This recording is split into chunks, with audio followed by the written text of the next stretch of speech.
Okay, today is March 2nd, 2023. uh, Hope everyone's having a great uh, morning, day, or evening, or whatever. Uh, Welcome to the broadcast.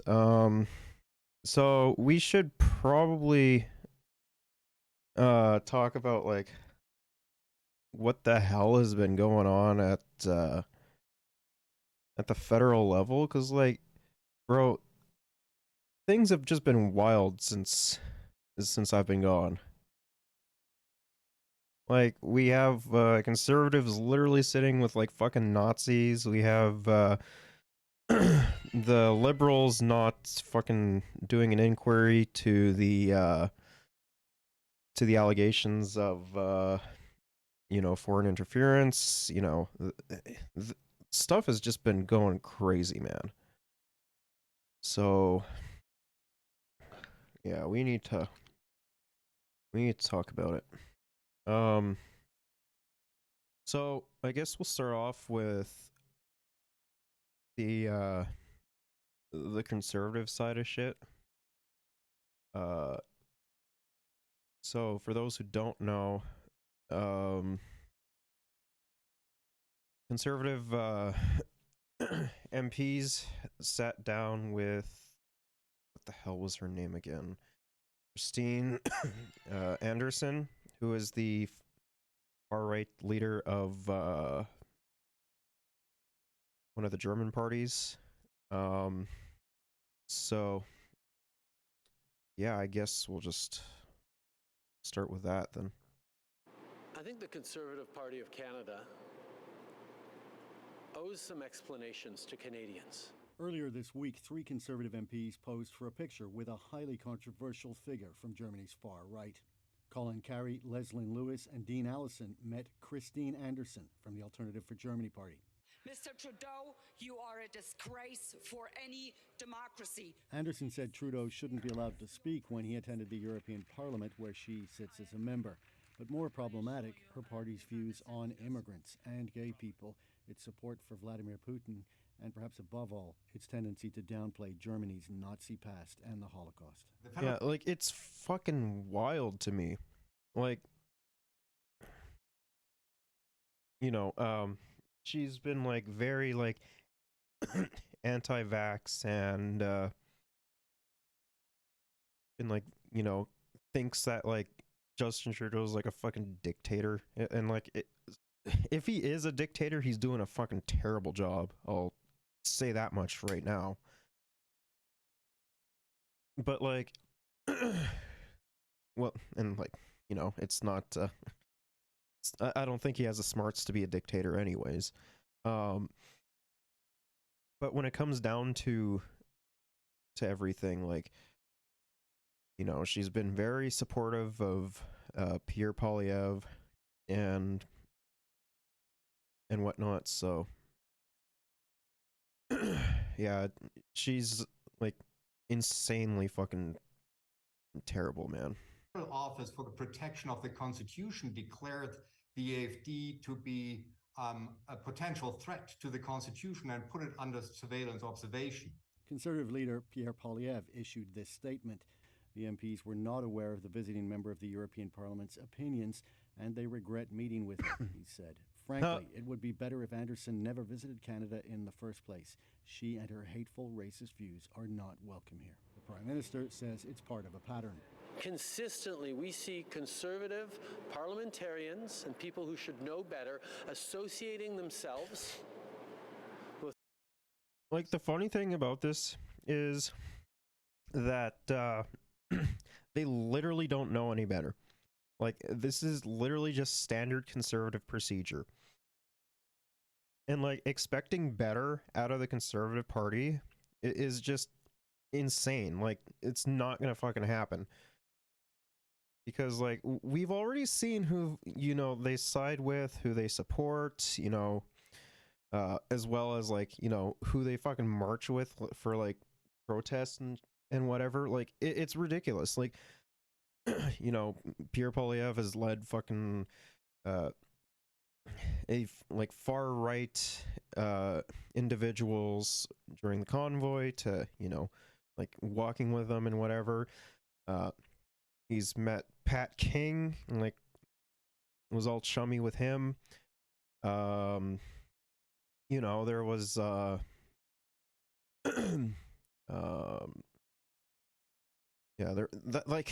that's all I can off the top of my head, that's all I can think of, but I know for a fact that he's done a lot more than that, considering that, you know, we've seen him do more than that, as well as like you know, it's not even going into the shit that I've read and been keeping up with as well. Like, it's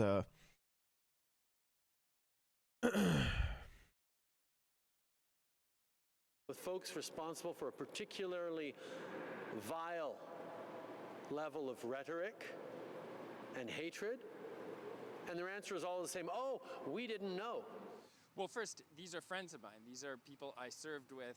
Former Conservative Minister Chris Alexander served in Stephen Harper's cabinet.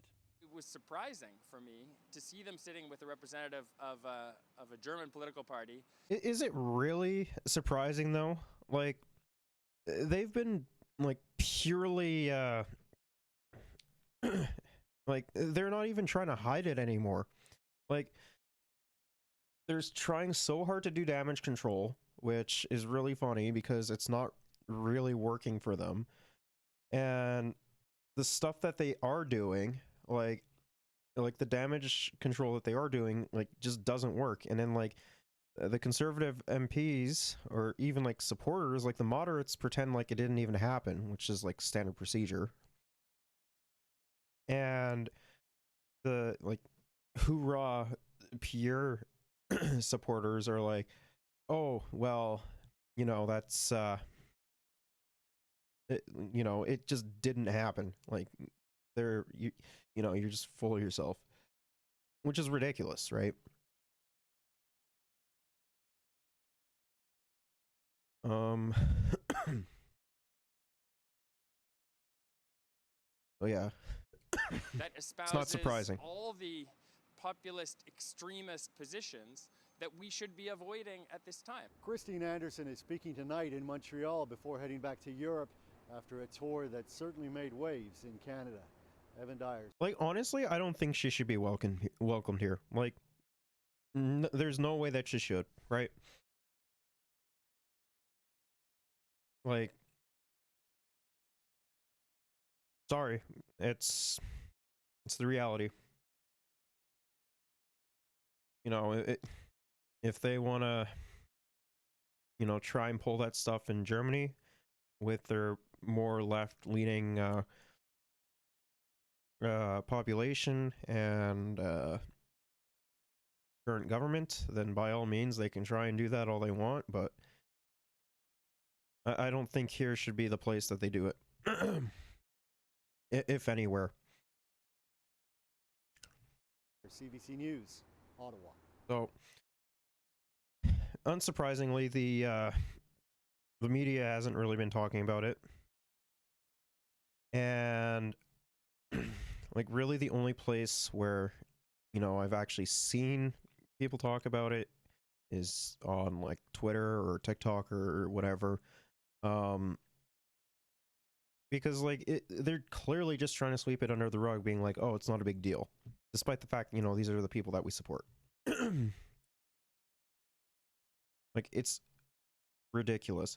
So we're gonna look at a thread by one of the premiers, if I'm not mistaken, who had met the person in question.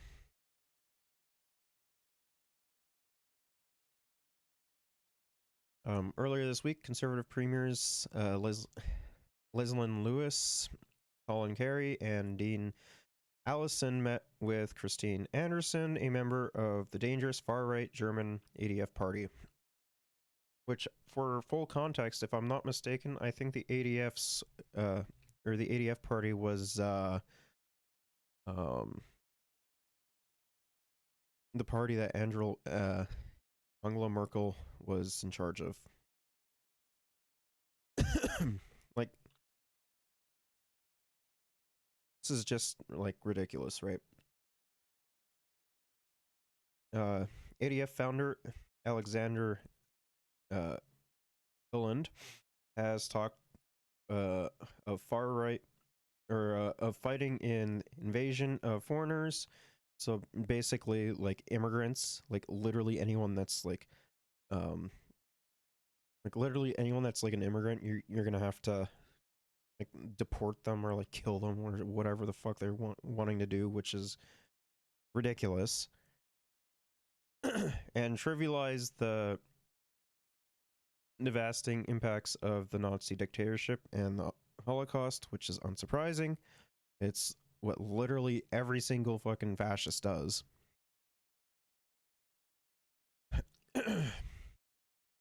These radical statements have put the German security authorities on alert. On March 2021, the German Federal Office for the Protection of the Constitution classified the entire party as a suspected right-wing extremist case, which, yeah, obviously, like, it's not hard to see that. If you like literally just listen to them, you can deduce that.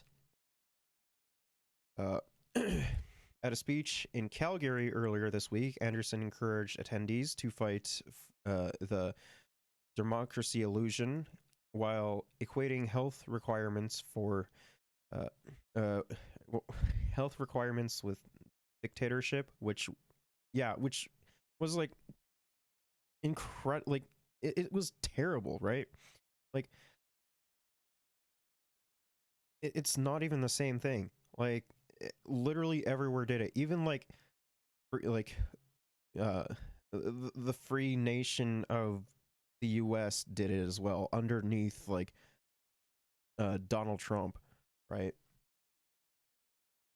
So like by that logic, then like even like, you know, Trump should be considered like when Trump was in charge, he should have been considered like a dictator. Like it's ridiculous.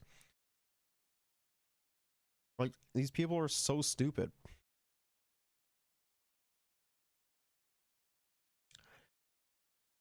Anderson said the Muslim immigration results in billions of costs for the welfare state and has participated in street marches organized by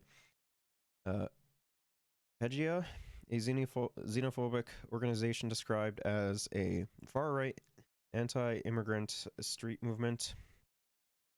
Like, it's not surprising that, you know, she said this shit because, you know, they're very, like, Islamophobic, xenophobic, or just, like, just xenophobic in general. You know, it's just ridiculous.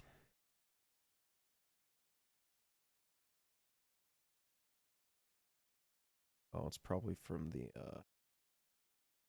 emergency alert that happened with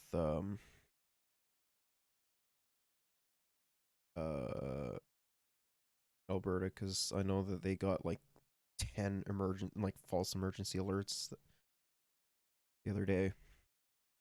Pierre Poilievre and his conservative MPs need to denounce this dangerous rhetoric, apologize to Canadians to clarify that they do not share the same values immediately. Like we said, or like I mentioned earlier, when it comes to the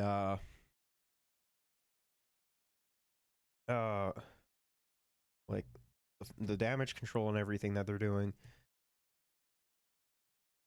moderates are literally pretending it didn't happen, and your supporters are like flat out denying it, despite the fact that we have evidence on the contrary. And like the thing is like, why would they denounce them, right? It doesn't make sense to them because they share similar ideologies, right? Like they honestly think that the Canadian people are like so fucking stupid that, you know, they're gonna let this shit slide.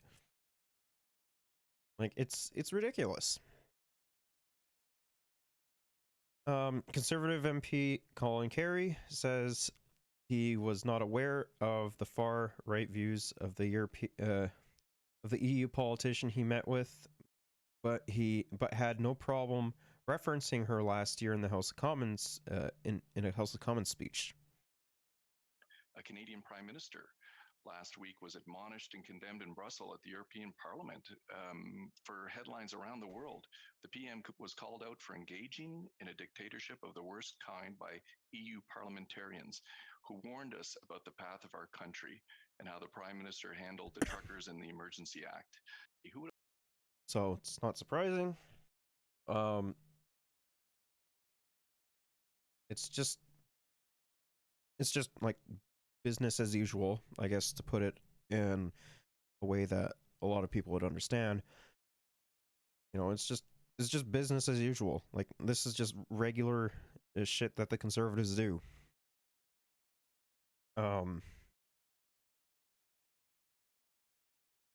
Like it's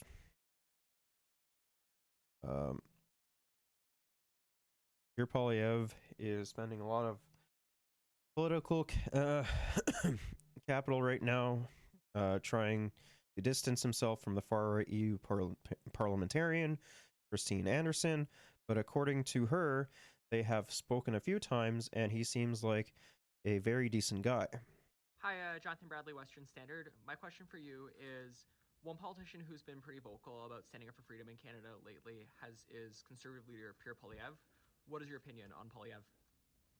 I've spoken to him a couple of times. He seems to be a decent guy. Hi, Jonathan Bradley, Western Standard. My question for you is... So, like, again, it's nothing out of the ordinary for them, as well as, like, you know, they just always do this shit. And, like, the thing is like, even if Pierre Poilievre and, like, the people who met, or the MPs that met with Christine Anderson don't, like, let's say that we believe them, that they have no idea who she was, right? I don't know which is worse. Either they don't know who this major politician is, with extremist views that, you know, are, like, ridiculous. Do that now?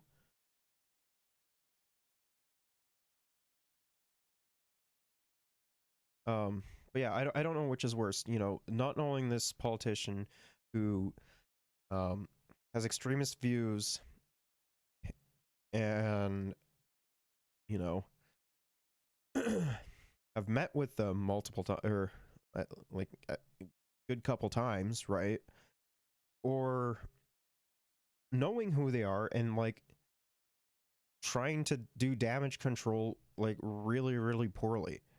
Like, I don't know which is worse. Like, to my fellow Canadians, do you honestly think that, you know, someone like this should be in charge of the country? Like, if they're so brain dead that they don't even know, like giving them the benefit of the doubt, right? That they don't even know who this is. Like, I honestly don't want that person to run the country, right? Like, hell, I even think Justin Trudeau is doing a shit job running the country too. But, like, I honestly think that Pierre would be doing a lot worse in regards to that.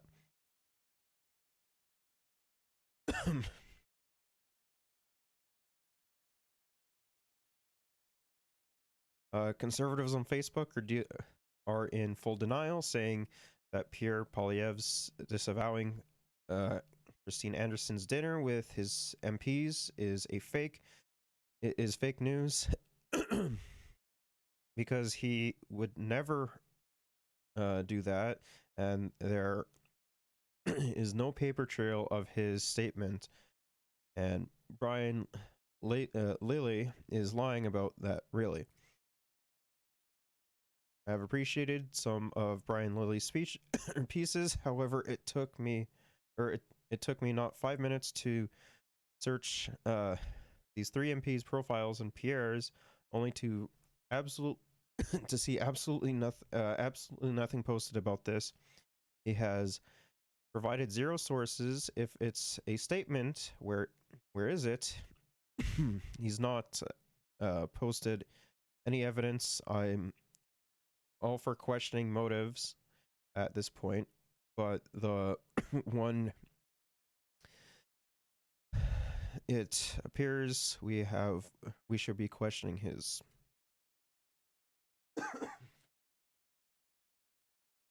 and of course, like, hogs are going to be like going fucking like banana over that, like literally defending meeting with like a full-on like neo-Nazi. Like, I guess I'll do like I guess I'll do my hog voice. I follow Pierre, and I have not seen this posted by him. Don't know where Buddy got his info, but I can't find anything where Pierre said this. I just went to his Facebook website, and there's nothing there. I also get notifications when he posts, and there's been no posts about this at all of him saying this. Sure doesn't sound like him. No, not at all. I guess my guess is someone is setting him up. Liberal propaganda. Those damn libtards. They fear Pierre, so doesn't surprise me that they're pulling this crap. Yes, it's totally liberal propaganda, despite the fact that, you know, we have like receipts and like evidence that, you know, he literally met with her, right? It's fake news. Pierre wouldn't say this. It feels, bro, they can't even fucking spell. Like, I'm sorry, if you can't like spell and make like and not make spelling errors, you know, I don't think you should be allowed to vote. Because like at this point, like, they're like too like brain broken to like even understand how like the process works, right? And like they're just complaining for the sake of complaining. It feels like a liberal plant trying to attack Pierre again because Justin Trudeau is dropping more in the polls. Pierre is for your what is that? Rights? Yeah, probably rights to express yourself. Yay. Like, the funny thing is like Pierre says this, but like no. He's literally not. Like, he only, like, I mean, sure, yeah, in the polls, like, polling is like such a, unless it's like election season, polling is generally very unreliable, right? Because yeah, sure, like the conservatives and the liberals are are like very close in polling, but that literally does not mean anything. Because for one, when it comes down to like very important group voting blocks, like young people and women, for example, who have been very integral for winning the last couple elections, Justin Trudeau is actually surprisingly still popular with them, right? Here, on the other hand, isn't. Like, the only the only like people that he has like supporting him are like the divorced dads and like the reactionary hogs. That's pretty much it. Like it's ridiculous, right? I doubt it. This claim has no basis. It's coming from the same news that labeled Pierre a Trump wannabe. He literally is. He literally is. He's like trying so hard to be Trump, and it's kind of funny because like generally speaking, it's not working for him outside of like outside of like southern Manitoba, Saskatchewan, Alberta, and then like fringe parts of Ontario. Like I imagine maybe there's like some support in Atlantic Canada, but like I don't really think so. Like I could be wrong on that.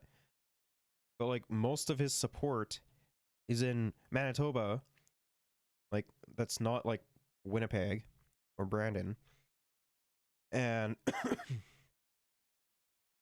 and Alberta and Saskatchewan, like outside of maybe like say Saskatoon or Regina.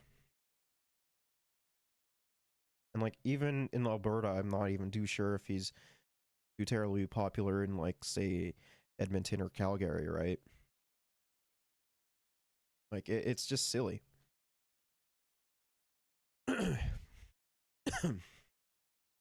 When they try to when they were exposed for this agenda, they doubled down because they know Pierre. They know with Pierre, their days are numbered in their field. They will they will do and say nothing to stop that from happening. Anyone who has been following Pierre for years knows this. Yeah, totally. Like the funny thing is that like these clowns probably follow like Pierre less than I do. Like out of the three major parties, my MP and like other notable MPs in the caucus, I follow their movements very, very closely and like what the fuck they do. Right? That's not even getting into like the amount that I follow I would say like from like premiers from like say Quebec to BC, because you know Doug Ford, Heather Stephenson, Scott Moe, Danielle Smith are all psychos, so like they're all gonna be like popping up in the news, right? But when it comes down to like literally anything else, like I don't really know what happens too terribly much in like Atlantic Canada. Like I should probably do a better job on keeping track of that, right? But like you know, even in BC, for example, recently they're making some contraceptives free, which is awesome, by the way. Like when I heard about that made me like incredibly happy. Like, let's go BC, right? Like they're literally doing like good shit outside of like the scandal that they had with the one other person who was trying to or who was running against the current premier. I don't remember what her name was off the top of my head. But like yeah, like outside of like that, for the most part, like I don't think they've been doing a terrible job. Like I think that that the BC legislature has been doing a fantastic job for the most part. And like them doing that alone is already like a huge like step in the right direction. Because yeah, no, contraceptive should be free. You know, whether it's like say the pill or condoms or dental dams or whatever, like there's so much of it that should just people should not have to pay for, right? It should all be free.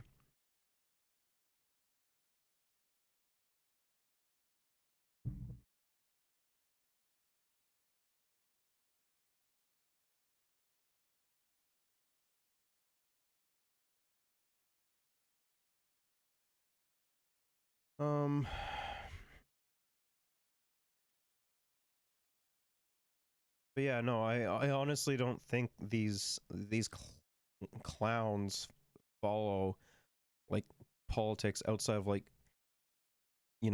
things that they think are like government overreach or or stuff of that nature, right? Like say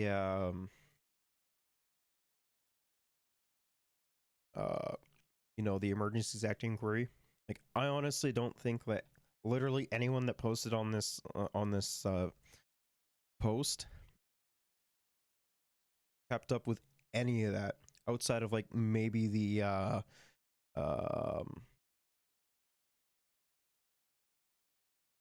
outside of maybe the like the convoy organizers, right? Like I honestly don't even think that they were probably willing to listen to what Justin Trudeau had to say, right? Despite the fact that literally everything he said for the most part was true.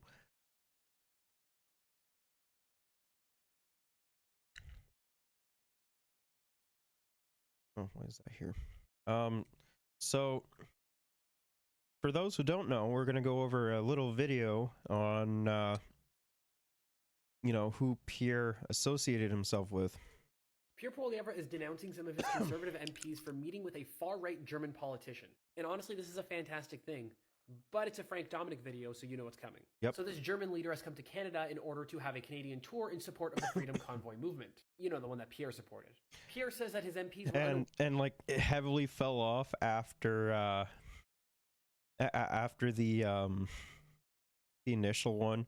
Because like, not gonna lie, there was like literally nothing to come from like the one that was supposed to be happening in like Winnipeg. There was like maybe 3 people at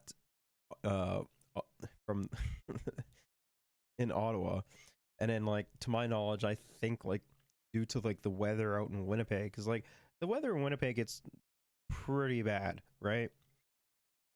Like just literally anywhere in the prairies gets really, really bad weather. And I don't think that a lot of these idiots know that. So, they ended up like suffering a lot if they decided to do so. Because I think that I think Winnipeg had a severe like cold warning or like a blizzard warning or something like that at the time, which was really funny. Unaware of her vile views, and they say that they regret meeting with her. But this German politician is very outwardly and very vocally anti-Islamophobic, racist, and anti-immigrant. Like, it's literally one of the main parts of the party's platform. And Pierre says that it would have been better if she never visited Canada in the first place. Yeah, better for him, because then we wouldn't be talking about this again. Well, yeah, and like the thing is that like conservatives don't like any form of controversy, and they don't even like to they don't like to have a bad image, right? Like understandably, like no one likes having a bad image, right? But when it comes down to the conservatives in that regard, like literally everything that they do gives them a bad image, right? And their PR is absolute dog shit. So they already have that going for them. And, you know, even if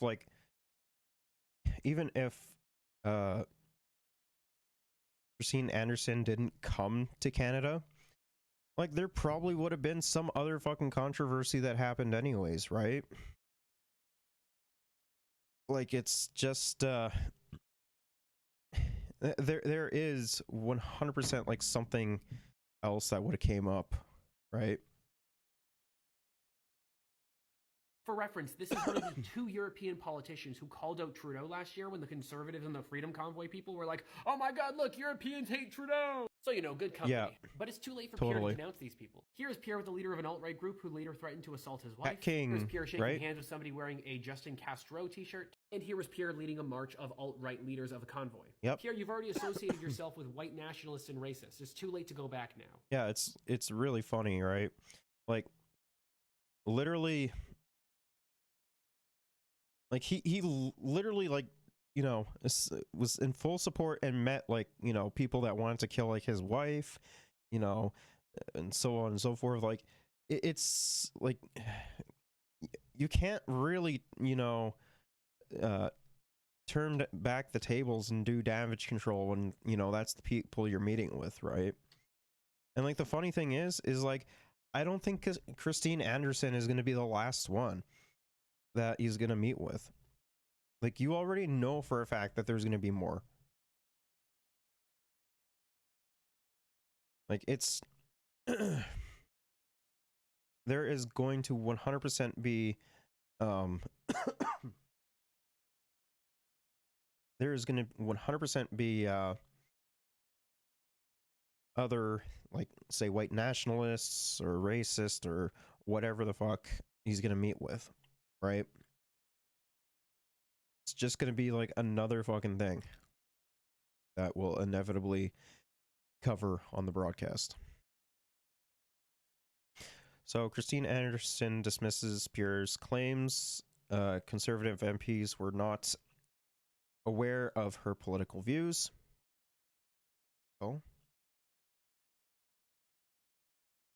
What this? The article. Okay. Conservative MPs are silent after Pierre says they regret meeting with a German politician. Two conservative members of parliament are remaining tight-lipped about whether they regret meeting with a German politician, which is something Pierre Poilievre has said they do. Neither Leslyn Lewis nor Dean Allison have responded to direct questions about whether they agree with the conservative leader's characterization of their feelings about their choice to take part in a recent luncheon with Christine Anderson. The German politician visited Canada as part of a tour organized by supporters of last winter's Freedom Convoy staged around Parliament Hill and at several border crossings to protest against COVID-19 vaccines, health restrictions, and Prime Minister Justin Trudeau's government. Which, don't get me wrong, I have a lot to say about the Trudeau government, right? We all know that. Anderson, who is a member of European Parliament representing the Alternative for Germany party, expressed support for protesters at the time and spoke out against Trudeau. The right-wing Populist Party has been under surveillance as a suspected extremist group in Germany since 2001. And has been accused of downplaying Nazi crimes, opposing immigration, and pushing anti-Muslim ideology. Bethan Nodwell, one of the organizers who arranged for Anderson to visit Canada and meet with 3 conservative MPs during lunch last week, said their discussion centered around Trudeau vaccines, the convoy, and pandemic-related restrictions such as lockdowns. She said it lasted about 2 hours and that we parted ways with smiles and waving. Automatic red flag. Concerns about Lewis, Allison, and fellow caucus members Colin Carey choosing to meet with Anderson emerged last week shortly after photographs of the luncheon began circulating on social media. The Center of Israel and Jewish Affairs said it raised concerns directly with the Conservative Party and the Friends with Simon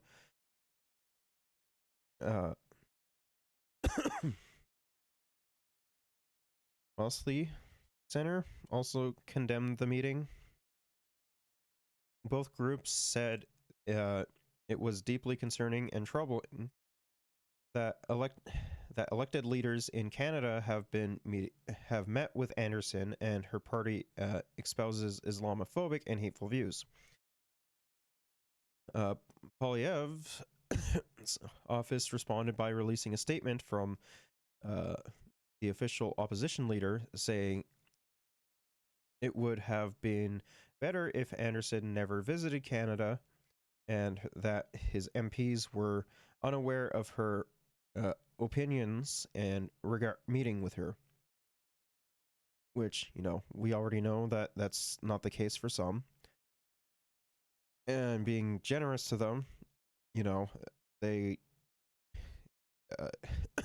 if they didn't know, they shouldn't be I don't want them in charge of the country if they don't know like basic shit like that. Like, bro, even I knew that. In the same email, his office also included a statement from Allison, Lewis, and Carey. It said that while it is not uncommon for elected officials to meet with counterparts from other countries, the trio were not aware of views or associations of her and her political party. It added, "We do not share or endorse her views and strongly condemn any views that are racist or hurtful." That's just basic damage control shit that they're trying to do. Carey, who represents the riding of Oshawa, hours later tweeted that he profoundly regrets meeting with Anderson without having sought the input of my staff and taking a closer look at who he was meeting with. I mean, he already knew who he was meeting with. Because he literally mentioned her in speeches and shit in the House of Commons. The offices of Allison and Lewis, however, have not answered direct questions about whether Poilievre's association or assurance that they regret attending the meeting is true. A spokesperson for Poilievre also said did not specifically or specify how he confirmed the MPs regard the meeting.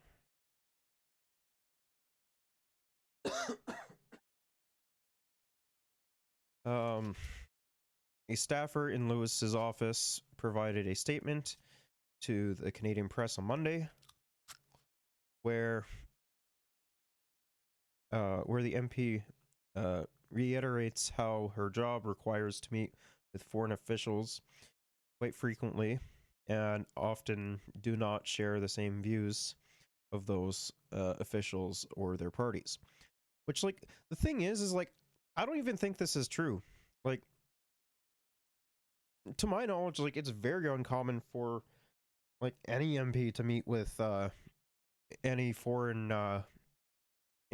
foreign leaders, right? like that, or even like leaders of other parties or whatever, right?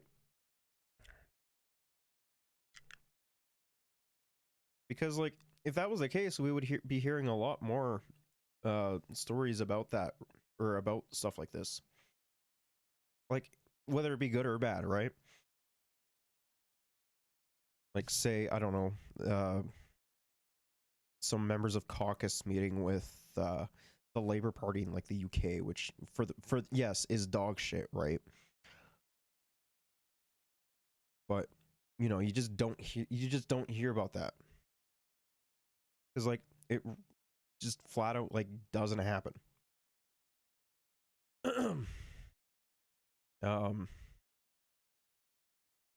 She went on to defend her record as a lawyer, where she says she stood up for the rights of immigrants and members of the LGBTQ community.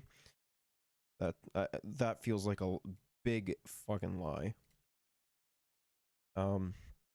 Before becoming a member of parliament, one of my practice areas was human rights, such as I've always and continue to condemn any views that are racist or hateful, said Lewis.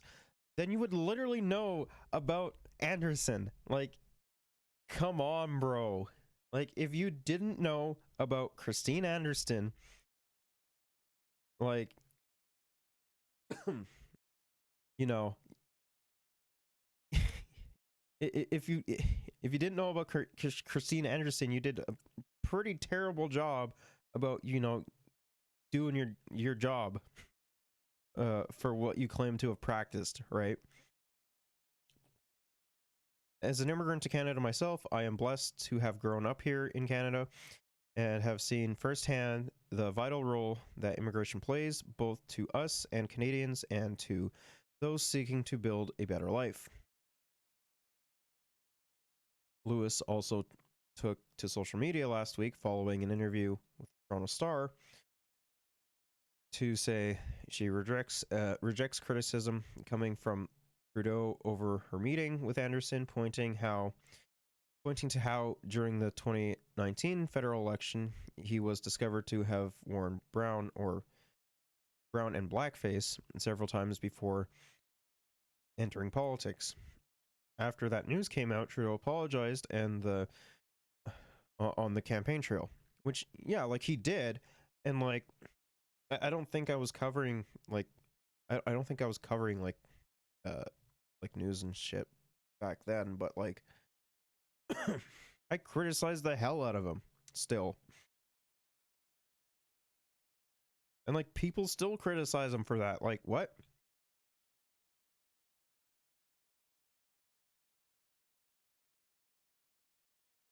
Remarks about Syrians and other refugees were part of the issue when Canada's Conservative leader distanced himself from 3 of his own MPs today. They were photographed with an outspoken German politician known for her anti-Islam, anti-immigration views. CTV's Judy Trin has more. Own citizens as terrorists. 1 year ago, far-right German politician Christine Anderson said this about Justin Trudeau's treatment of Freedom Convoy protesters. Mr. Trudeau, you are a disgrace for any democracy. That gained her Canadian fans. On a tour of the country this past week, Anderson's events sold out. She was celebrated by convoy supporters. That's not surprising. Anderson and her German party, the AFD, are also known for racist, anti-immigrant views. Here she is making false claims about refugees in her own country. What we see every day now is people getting knifed down with machetes. We're talking about brutal, not just rapes, brutal rapes. What? Anderson would also pose for photos with 3 federal Conservative MPs, Dean Allison, Colin Kerry, and former leadership candidate Leslyn Lewis. Raises again questions. It's totally not like, you know, when we cover the Conservative leadership debates, you know, Leslyn Lewis was like a complete psycho. So like I'm honestly not surprised by it, right? Especially like coming from her. Like, oh, that was such great content though. I loved that so much. is willing to sort of play footsie with or court the support of those with these extreme views. After the photo surfaced, the opposition leader denounced Anderson. In a statement, Pierre Poilievre said Anderson's views were vile and have no place in our politics. Meanwhile, the three MPs said they were not aware of her views and the associations of her and her political party. Oh wait, I remember Dean Allison. He was also there during the Conservative leadership debate, right? I actually think all three were, right? Hold on, I gotta check that.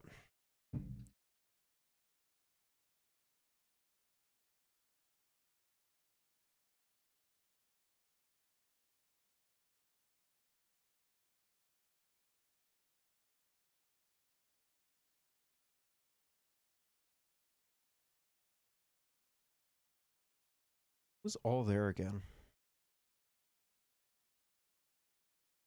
Let's see, Pierre Poilievre,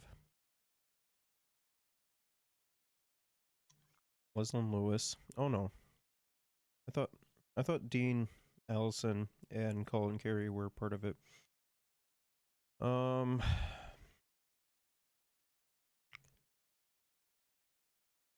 Yeah, Leslyn Lewis, Scott Archin, or Archinson, Pierre Poilievre, Jean Cartier. Yeah. Okay, never mind, I was wrong. I knew Leslyn Lewis for sure because I remember like how deranged she was. Like literally doing like almost like full-on Nazi shit. When they met, the Prime Minister took advantage of the misstep. Consistently, we see conservative parliamentarians and people who should know better associating themselves with folks responsible for a particularly vile level of rhetoric and hatred. And their answer is all the same, oh, we didn't know. We asked the Conservative Party of Canada if the three MPs could face any additional consequences. Party officials would only say their original statement stands. John. That's a very fucking weak response, not gonna lie. Like if it was me, I'd be like, yeah, we're fucking removing them. A simple solution. So yeah. That's the Conservative side of things. Let's get angry at the Liberals now. Where do things so, for those who don't know, there has been allegations of certain Liberal MPs who could have potentially benefited from foreign interference in the elections. And despite the opposition parties, the NDP and the Conservatives, asking for an inquiry into the these allegations, you know, the Liberals are not doing anything about that. And regardless of political stripe you are, right? I honestly think that regardless of whoever is in charge, if there is if there is even a potential evidence to some of your MPs being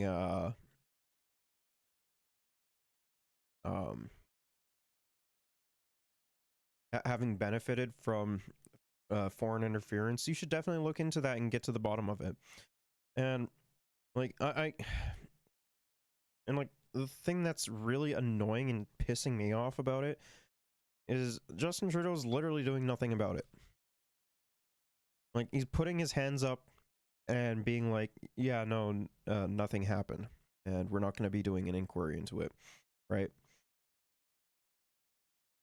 Which is completely ridiculous. So go from here. Let's talk to MPs about that. Mark Gerritsen is the House Leader's Parliamentary Secretary, and Conservative Public Safety critic Raquel Dancho is here as well. Hello to both of you. Bro, Thank you I very much for swear making all the that they time. have on is My understanding is that is the committee that conservatives. you both Oh my sat god. on today has voted in favor of the NDP's motion to call for a public inquiry that spans the scope of all potential foreign election interference. Will your government support that? Is your government prepared to support that? Well, I mean, we'll see what comes out after the committee reports back to the House, which it hasn't done yet. But I would say that, although foreign interference is something that we seem to be talking about now, and the media is talking a lot about it, this is something that the government has been seized with since 2015. We've introduced a number of measures, knowing that foreign interference happens in Canada and around the world. It's a question of how we're going to respond to it. So by setting up things like a special panel that is activated during a writ period that has the authority to oversee and to act on foreign interference, that's one tool that the government put in place. We put in place NSICOP, which is the National Security Advisory Committee of parliamentarians that has the ability to look at what would otherwise to committees be classified information, to have that oversight themselves. So this government has been seized with it for 7+ years. It's nothing new, I guess is what I should say. Nothing new for you, perhaps, but and I take your point that your government has done stuff to combat it and to determine if it affects our elections. But like the funny thing is that like I imagine like there's probably like some conservative and NDP that could have benefited from it as well, but like if we don't have an inquiry into it, we won't know for sure, right? Because all that shit is classified. And like the main MP that's getting a lot of criticism for this is Liberal MP what the heck is his name again? Hon Wo, I believe, right? Right? Is that his name?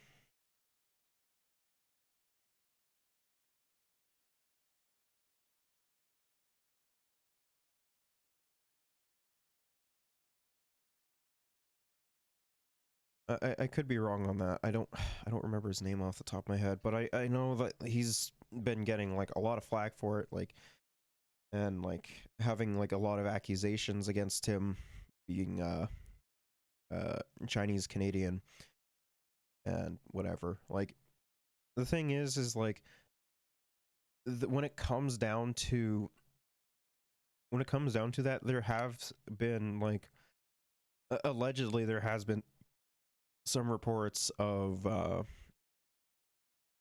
some Chinese citizens being threatened by the Chinese government in order to interfere with elections, right? In fear of retaliation. But like all that, to my knowledge, is just speculation. I don't know if that's 100% true or not. But no, like there should be an inquiry into this 100%, regardless of like, even if it was the party that I wanted in charge, I would still want them to do an inquiry. Like there's no reason why they shouldn't. Despite all of that, because of the allegations that have surfaced in the public, there are genuine concerns among Canadians about the potential. In fact, Angus Reid polling points out that 53% of Canadians right now are worried about the potential impact on our democracy. Yep. Instead of continually kind of dismissing those concerns. And one thing I should mention right now is I don't know if we're gonna get to it, but from what I've heard, Elections Canada itself wasn't targeted by foreign interference from 2019 onwards. It's just more or less been races in like some important ridings or something like that, from what I understand. But without an inquiry, we won't know for sure. And it's really strange to me how Justin Trudeau and the federal Liberals are like blocking this motion. Like they're clearly trying to hide something, right?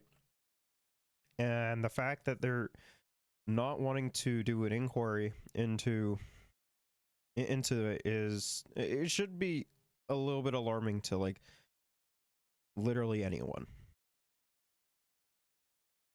Like they're definitely hiding something. Because right? you've done other stuff, why not just say, okay, if it will help people believe in the integrity of our system, let's just do an inquiry? Well, listen, we're to start with, I mean, yes, we've been doing that stuff, but this is not to say that we're dismissing concerns. We fully, are seized with the concerns that are out there. But you refuse to do more than you're doing right now. But you heard the the commissioner say at committee today, a number of experts and witnesses that came forward in your opening. Despite the fact that like CSIS allegedly has like evidence, right? And like I don't know how trustworthy that evidence is going to be going to be from CSIS. Like, we don't know, but an inquiry into it would definitely help with clarification on that, right? So it's just confusing to me on like, why wouldn't you want to know like all about this as you can, right? If if you want like this inherently is gonna look incredibly bad for the Liberals, right? And like the thing is that like if it's not true, if all these allegations are false, then you have nothing to worry about, right? But the fact that they are blocking an inquiry and not willing to like investigate into the allegations and everything, like, to me, that's saying, hey, we're trying to hide something. And we're, we don't want to get to the bottom of it because it benefits us, right? Like, there should be there should be an inquiry into it. Clip yet the RCMP saying there was nothing that constituted further investigation into this. So I think that it's pretty clear in terms of that the last election was decided by Canadians and Canadians only. There wasn't any threat that was deemed to be actionable, and that the process that we have in place worked. Does that mean that the government doesn't want to look at how we can do better and what more we can do? Sure, but the question is, are we doing it in the right venue? This is why I brought up those two other venues that we already have in place earlier.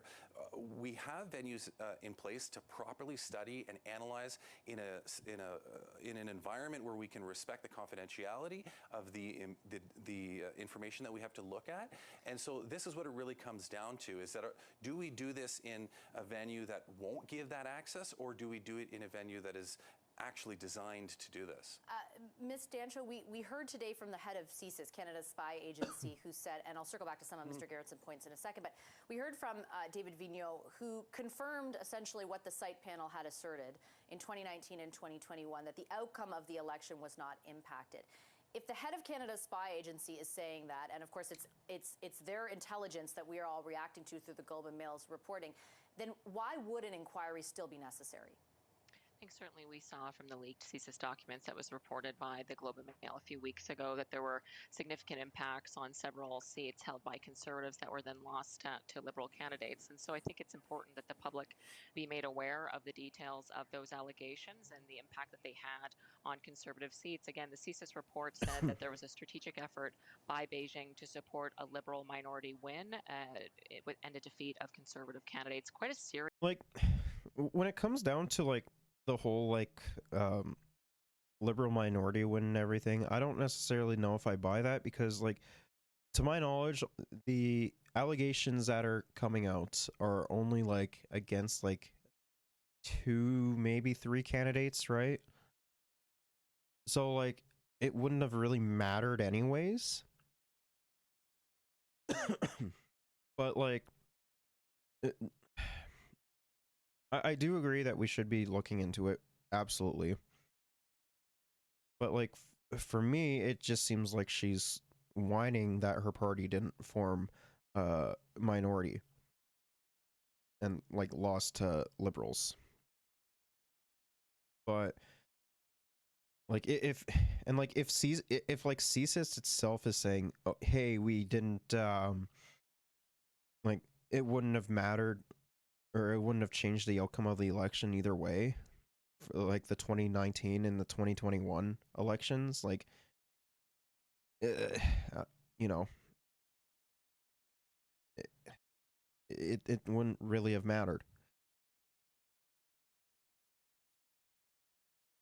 Serious report out of CSIS, and to see Liberals continuing to downplay the severity of this, and they point to a committee or a report that they struck. Well, we know that the report was headed up by the former president of the Trudeau Foundation when they received hundreds of thousands of dollars from Beijing. So far, what they've done has not resulted in any safeguard of those MPs who lost their seats as a result, at least in part, to China, Beijing election interference. Pardon me. And I think what we're looking to see as Conservatives is a She slipped up. She was going to do the Republican, being like, the China interference. Oh man, that is... Conservatives are unhinged, man. Like they want to be like Republicans so badly. And like if they keep going down the path that they are currently, like they're going to. Committee that is robust, that brings forward all the Prime Minister's staff who had those briefings with CSIS, who were informed that this election interference was serious and took no measure to defend our democracy in the 2021 election. Okay, and again, I'll just point out as just What? one last point, if you'll allow me.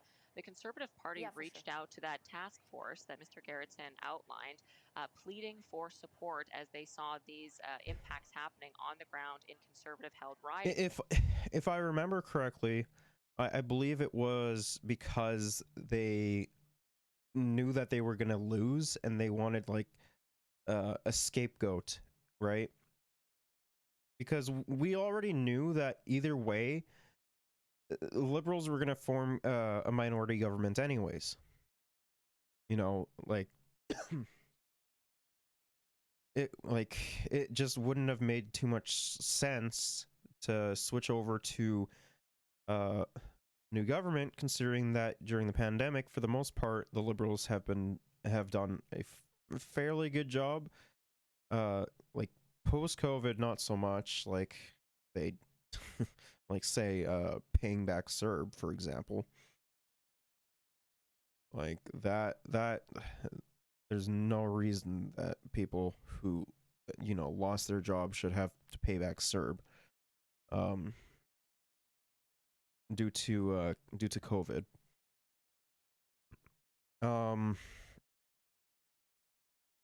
But yeah, like, you know, to me it just sounds like, in that regard, like it just sounds like a lot of conservative whining because they weren't going to be able to form government anyways. But no, we still should take a look into it, like absolutely. And that task force did nothing to support them. So they continue to point to a task force that has done nothing to support candidates who have been targeted by the Beijing regime and their strategic effort to ensure a Liberal win. Allegedly. And a loss. Okay, but the task force is different than the site panel that was set up, right? And the site panel was designed to make the determination about whether or not the integrity of the election was compromised. They made the determination that it was not. CSIS, the head of CSIS today echoed that determination. And I take your point about the seriousness of the allegations. Like I said to Mr. Gerritsen, I think Canadians are troubled to see that. I interviewed... Because like I said, it just sounds like a bunch of conservative whining because they didn't win and the integrity of the election wasn't wasn't under fire, right? Like, if you have two governing bodies that, you know, are saying the exact same thing, being like, hey, no, the integrity of the election wasn't jeopardized, you know, then it sounds like just a bunch of whining because you lost again. Because it was what, 3 elections that you guys lost already? Like, in that regard, just take a look inwards, right? Maybe do a little bit of house cleaning, but you're not going to, because I mean, fuck, look who's in charge of your party. Kenny Chu, one of the conservative candidates rather in question. We shared his concerns with Canadians, but ultimately what CSIS said today, what the head of CSIS said, was that the outcome was not impacted. So again, are you basing your claims here in fact? I think certainly everyone agrees, My all parties agree that the ultimate outcome of the election was not impacted. But the information that we have is that several Conservative seats were lost to Liberals in part or in full as a result of Beijing. Oh my God, she is not letting it go. Vashi, Like, she's not letting up about this. Like, she literally thinks that, places that were blue before are turned red. Say like the 2 seats in Alberta, for example. Or could it be like, due to the fact that,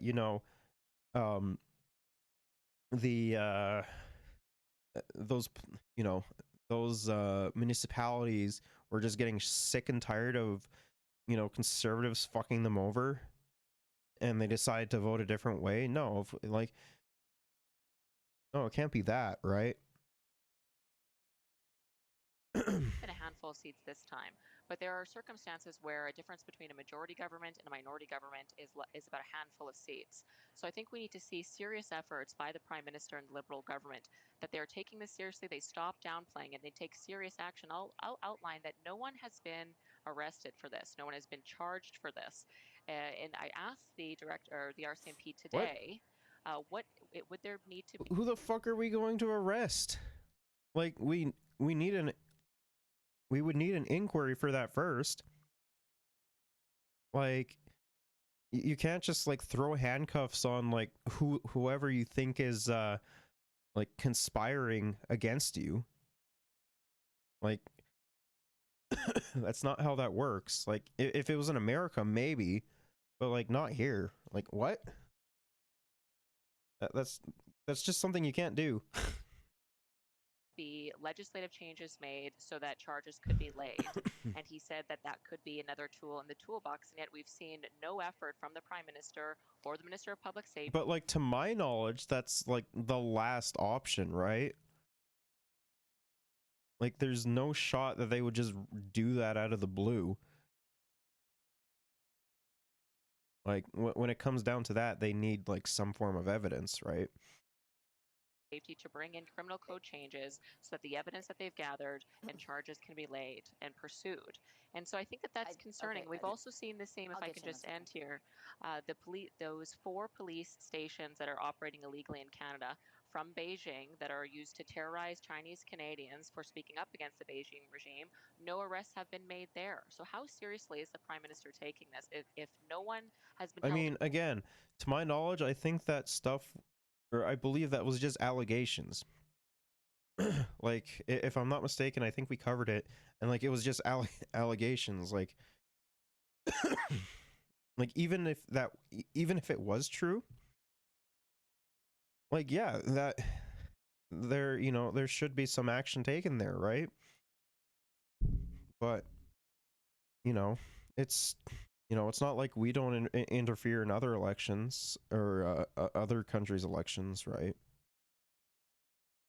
Like, it's so silly, man. Accountable for the police stations or for the election interference. I take the point about accountability. I did hear the RCMP, though, say that they used overt operations in order to shut them down, but I do take your point on accountability. They said the operations have possibly ceased, yes. If I take from what Ms. Dancho said, if the shoe was on the other foot, if, for example, there were 11 Liberals who lost because of potential or allegations of Chinese interference, would your party not want to see a full accounting of that? Yes, absolutely. But what Ms. Dancho said is not correct. Like, regardless of whatever political stripe you are, and there's allegations on against, the opposing party, or I would even argue your party, on having swayed some seats to your benefit or to their benefit, like, your answer should be yes. Like, right? Like, I don't care what political stripe you are, right? That is something that you should be doing. She just said that a number of seats were lost to Conservatives as a result of foreign interference. No authority has actually confirmed that. As a matter of fact, in committee today and repeatedly in committee yesterday, the exact opposite has been said by CSIS, the RCMP, the Commissioner of Elections, the CEO of Elections Canada. Everybody's saying that the integrity of the election was upheld. The election was free and fair. Even you just said that the election was free and fair, and that I'm quoting the CSIS director, Yeah. but I think I agree that you can't know what you can't know. Nobody is saying those 11 ridings were decided. But we also have read Mr. Rosenberg's report, which said it is very difficult to ascertain that, to disaggregate all the factors, and that maybe he didn't say this, but I'm wondering, as a result of that, would it not benefit Canadians and the Liberals and the Conservatives for everyone to be able to say, here's all the information we can share with you about this? Because regardless of your government pointing to the mechanisms that exist already, there was a lot of stuff we didn't hear today. A lot of people saying we can't say that. But you didn't hear it today for the same reasons that you won't hear it in a public inquiry, because a lot of the information is kept in a confidential manner that is subject to certain classifications to be able to analyze the information. So I mean, I think that stuff would be redacted anyways in a public inquiry, right? Like that is something that I imagine would be redacted if that was the case. Like, I don't see why it wouldn't be, right? Unless like it was like incredibly crucial to the inquiry. I guess my concern is that if we truly want this to be a nonpartisan exercise, and I believe that we do, because this is something that is the foundations of our democracy, then we have to look at it through a nonpartisan lens, and we shouldn't be trying to take cheap shots politically on this. What we should be doing is saying, what's the best way, based on the expert advice, to go about analyzing the information and bringing it to if a judge-led inquiry is it, will you do that? If a judge-led public inquiry is it, will you do that? If experts said that, but all the experts are saying that it's not, that you're not going to get any more information in a public inquiry than you would get in the committee today, and that's what we've heard. That's what we've continued. I fucking hate him, man. Really going long, Ms. Dancho. I want to give you a chance to have a. The thing is that you should,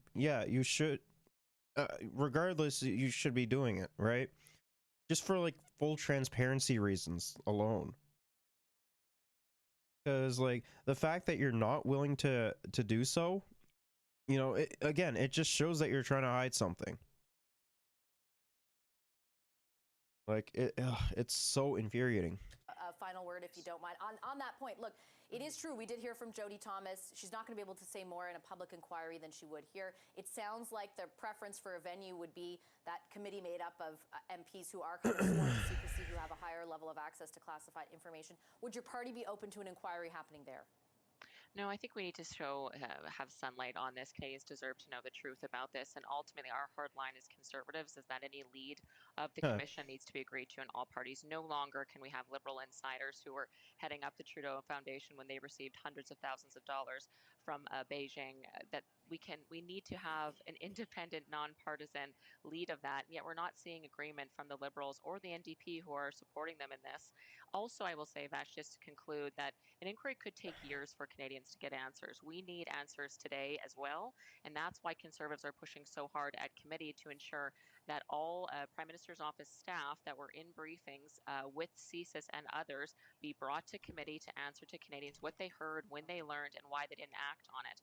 And I will say, just to conclude, that the Prime Minister has repeatedly said he was never briefed by this, and yet we see now Jody Thomas, who you mentioned just yesterday, saying, no, he was briefed on several occasions. So we certainly need better accountability from Justin Trudeau and the Liberal government, and we do believe that includes his head staff. And I will just mention, I mean, I don't disagree. I don't disagree with that. We do need more accountability from the federal Liberals on that regard. Yes, absolutely. Like, in fact, just in general, we need a lot more accountability overall, right? Like, not even just like at the federal level, like, at the provincial level, at the municipal level. Like, there's a lot of there's a lot more of accountability that, you know, we want to when we want to do, but like it's just fucking bickering. Because like when liberals want more accountability from the conservatives just bitch about it because like that's what they do best. And when, you know, the conservatives want more accountability for like, they mostly go after like the liberals and, you know, sometimes the NDP, but like the NDP doesn't really, for the most part, do anything federally. But, you know, whenever there's like that, it's just, you know, it's just it's pretty much the same. It's just fucking bitching and moaning. Prime Minister has been a central authority in campaigns since 2015. She needs to come and answer to Canadians what she knows. Okay, I'll leave it there. I appreciate both of you making the time for this discussion. A series of senior government officials have spent the past 2 days testifying at a parliamentary committee about allegations of Chinese meddling in Canada's elections. Let's walk through what we heard.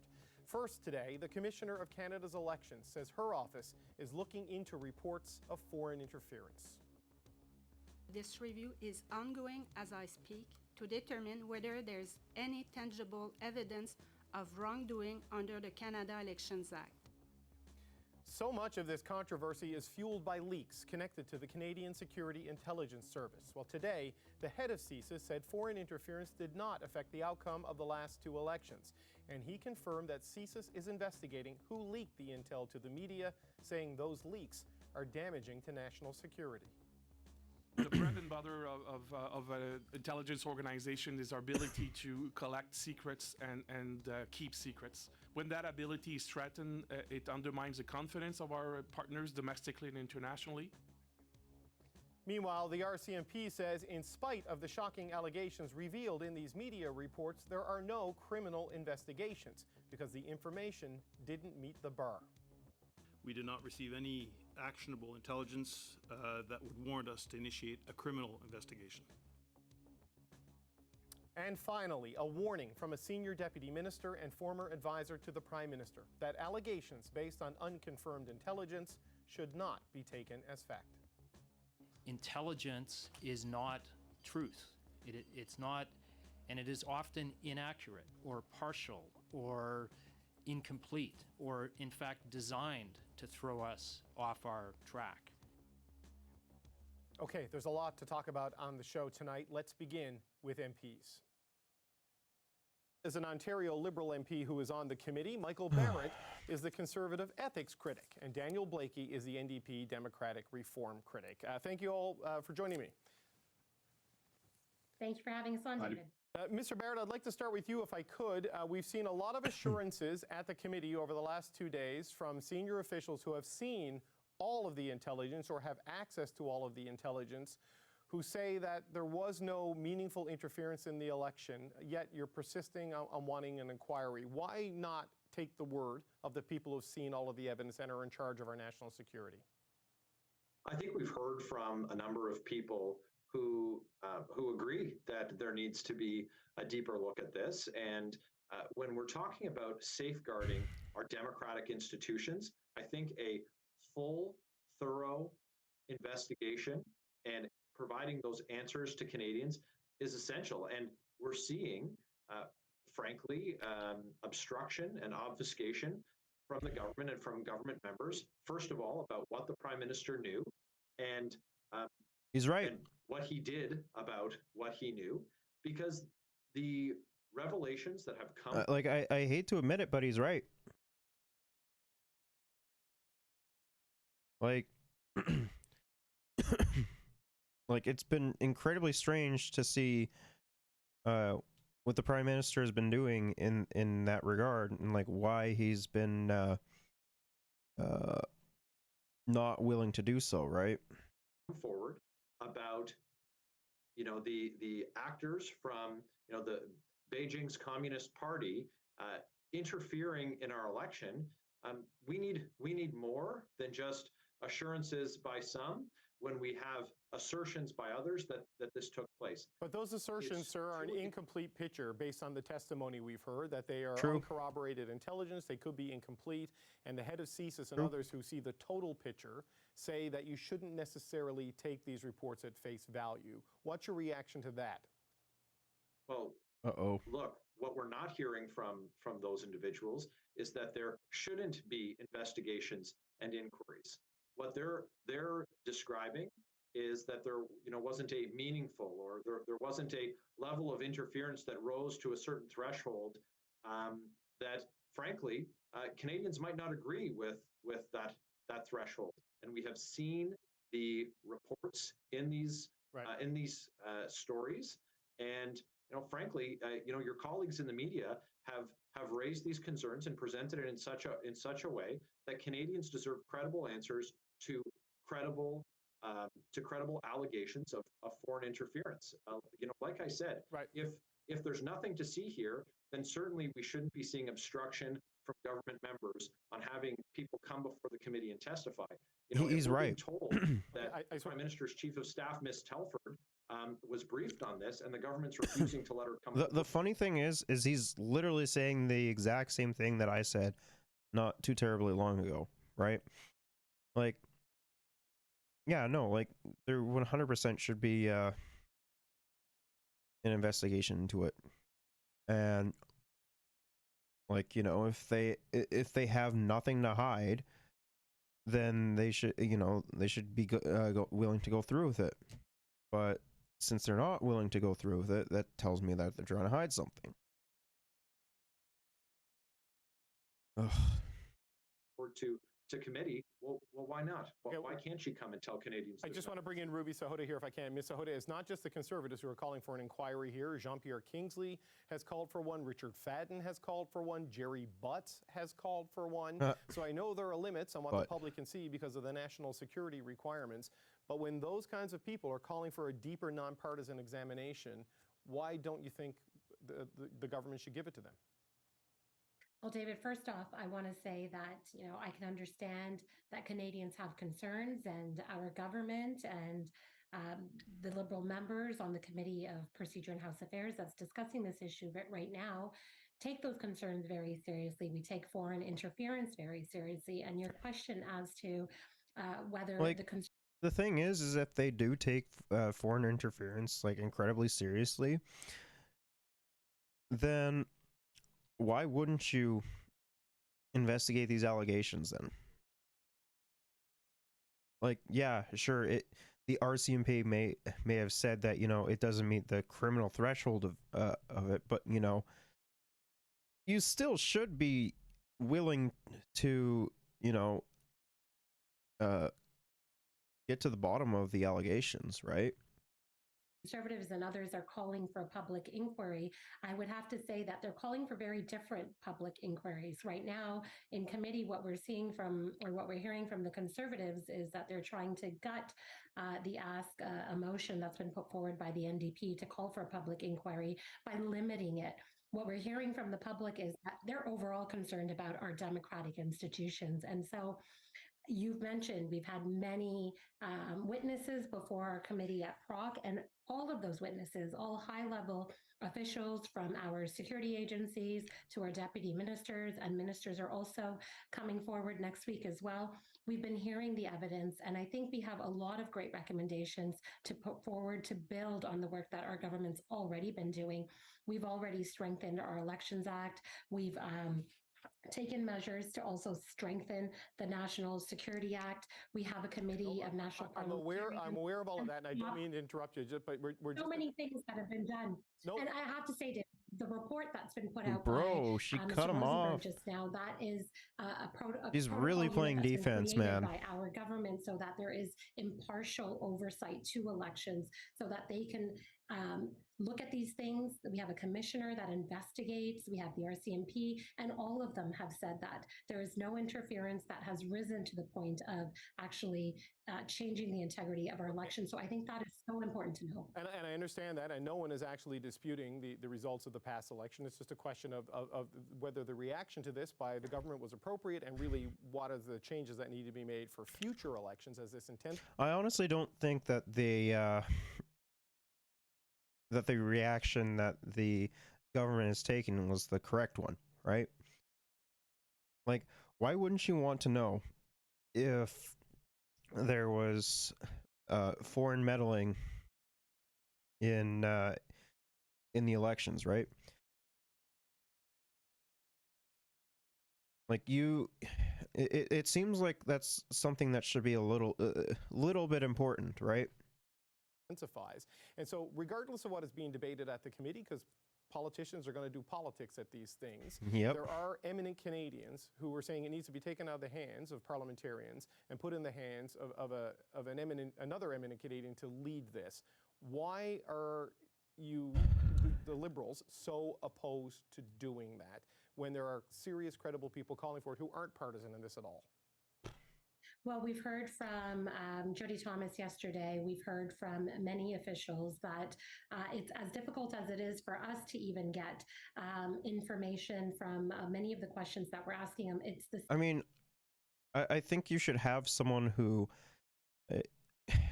tries or who would try to be like as unbiased as possible, and and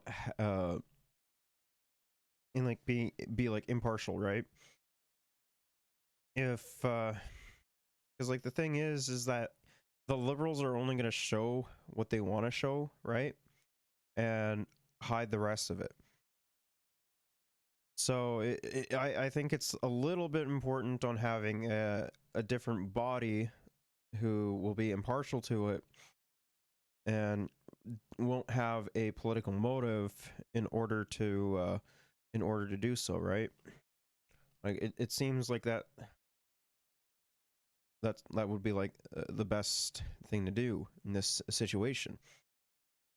And it's not like, the Liberals haven't been getting grilled by this or for this, right? Like, just do it. Like just do it.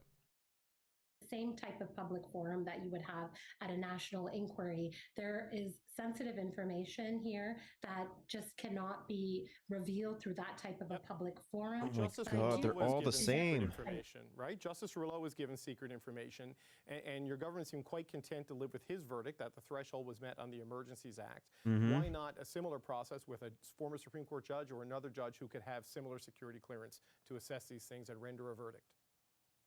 Because it would make them look bad, or it would make the Liberals look bad. And, right after, the big W for them, that was the Emergencies Act. Like, this would, like, they think that it will make it look bad, or make them look bad, but, like, if they don't have anything to hide, then they would be, like, absolutely fine, right? If that's not the case, then of course they're gonna like dance around it and not want to do anything, right? Well, the report that you just saw come out the other day, the Critical Election Incident Public Report, they were all given top security information. They reviewed all of that information, and that oversight task force has been created for this very reason. So I think we are duplicating work that's already being done and that our government has put forward in many different places so that we can have secure elections. And I'm not saying, David, by any means that, we've done it all. Right. I'm saying that there are recommendations coming forward, and we are more than happy in our committee to recommend those things so that our government can then strengthen these institutions even more for the years to come, because we know foreign I mean, you can do both, though. Like, you can do the inquiry and you can strengthen the institutions. Like, you can 100% do both. So, like, to me, it just doesn't make sense why you wouldn't. right? Interference is not a new thing, and it probably won't end tomorrow either. So we need to continue to work on this, but I think we need to be so careful with this sensitive information, because I think Canadians are seeing that people are being divided on this issue, and that might be exactly what other foreign state actors are looking to do. Okay, I want to bring in Mr. Blakey. Mr. Blakey, I don't know if this is going to divide the NDP and the Liberals, but it seems to me you are in a position as a party to flex some serious muscles here as a partner in the confidence and supply agreement if you don't get this public inquiry you're looking for into the election integrity issue. How far is the NDP caucus prepared to push this to get the inquiry you're looking for? Because it doesn't sound like the Liberals are going to give it willingly. Well, I think what you see at committee right now is an effort by New Democrats and other opposition parties to push for a public inquiry, because for all the reasons that you mentioned, others have said we need a public inquiry. We do. I mean, one of the things about foreign interference that is so troubling is that, and I think it is important to say, like we are hearing that, you know, no one is calling into question the results of the election over this, but people want to have confidence that going forward that these things are going to be taken seriously and that they're going to be resolved properly and they're going to be followed up on. And so some of the allegations from the last week, for instance, that, you know, folks close to the Prime Minister, if not the Prime Minister himself, were briefed about this, about some of this potential foreign interference around some of their candidates is cause for concern. And I think what we're seeing at committee this week is just an example of why a lot of Canadians don't have confidence in politicians to prosecute themselves in this regard. Yep. Right. And because there's usually political reasons to avoid things like this, and I think having that that impartiality and have someone who doesn't have a political motive to do so, you know, it just makes like a lot more sense. And like realistically, like politicians aren't going to be, you know, holding themselves accountable anyways and prosecuting themselves. Like it would just be political suicide for them. The just trust us answer isn't going to do it for Canadians. And so like we know that we're at a time where there's a high level of a lack of confidence in public institutions. So that's why the public inquiry makes a lot of sense. I think we should get it out of the arena of partisan battling, and we should have someone look into this that Canadians can have some confidence in, that is going to be rendering a nonpartisan verdict, having seen all of the evidence. And, you know, I mean, you do need a certain security clearance in order to be able to review all of the evidence. There are people in Canada that can do that job. You mentioned a precedent of having just done that on another important issue that involved national security. So this is something that can be done, but it's not going to be done. Basically, what I'm getting from the Liberals is, you know, if it's opposition, we're more than willing to do a public inquiry. But if it's us, we're not willing to. Like, come on, bro. Come on. In the theater of a parliamentary committee. Well, this is what I want to jump in. I mean, everyone's trying to get a motion amended and passed and resolved and voted on at PROC. It doesn't seem like you're going to get a public inquiry out of PROC because it doesn't have that capacity. That's the shorthand for the committee that's looking at it. But Mr. Singh meets with the Prime Minister on a regular basis, Mr. Blakey. This seems like an opportunity for the NDP leader to use the power he has from that agreement. Do you think your leader is prepared to do that if this is as fundamental an issue as you seem to say it is? It depends. Well, as I say, I think you'll find that New Democrats are a fierce advocate when it comes to having a public inquiry on this topic. But we're also, I mean, one of the reasons we want a public inquiry is because we want to see a responsible approach to contentious issues. So going out and issuing, you know, threats about triggering an election right in the middle of a lot of speculation about how foreign interference threats are handled during elections, it seems more like a way of playing into some of the political theater that we're seeing at committee, when New Democrats want to be a voice to try and, you know, lower some of the really partisan rhetoric around these things and get to a solution. An election isn't a solution to problems around election interference when there's still a lot of unanswered questions. So we're going to be pushing in every forum that we have at our disposal to try and get this public inquiry. And we are going to continue, despite people egging us on to be hyperbolic about it, we are going to continue to just push persistently to have grown-up voices prevail in the room and get these questions into a form where they can be answered in a way that Canadians have confidence in. I mean, we may be able to answer questions to our satisfaction as politicians around the committee table, but the question is whether or not whatever recommendations come out of that parliamentary study, whether those are going to be satisfactory to Canadians, and I'm not sure they will, which is why the public inquiry is important, and it's why we'll be pushing for it at every table, and I'm sure that this is something that will be a topic of conversation. Okay, you make an excellent point about the irresponsibility of plunging the country into an election while we're trying to figure out how our elections are being meddled in. We're out of time. I'm going to have to leave it there. I want to thank you so much for joining me with the committee still on the go. Ruby Zahota, Michael Barrett, Daniel Blakey, thanks so much.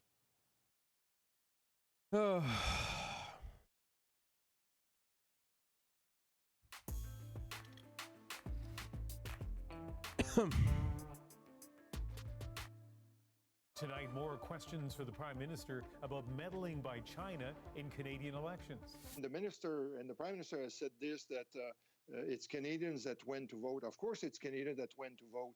But the fact is that we have to look at what took place before they went to vote. Hey there, I'm Andrew Chang. Welcome to About That. Did China meddle in the last two Canadian federal elections? The answer appears to be yes. The idea that foreign countries, and particularly China, but not exclusively China, other authoritarian regimes would seek to interfere with democratic institutions in Canada is not new. Was the interference enough to change the results of those elections? No, says the Prime Minister, who won both. But what exactly the government is And like other institutions are also saying no in that regard as well. doing about the possibility of Chinese meddling, that's unclear. And the consequences of that uncertainty is what has so many lawmakers in Ottawa talking right now.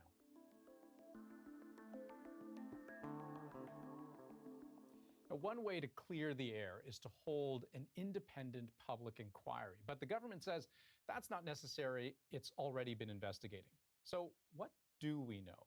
Well, to begin to understand the allegations of foreign political interference, you don't actually have to go all that far back.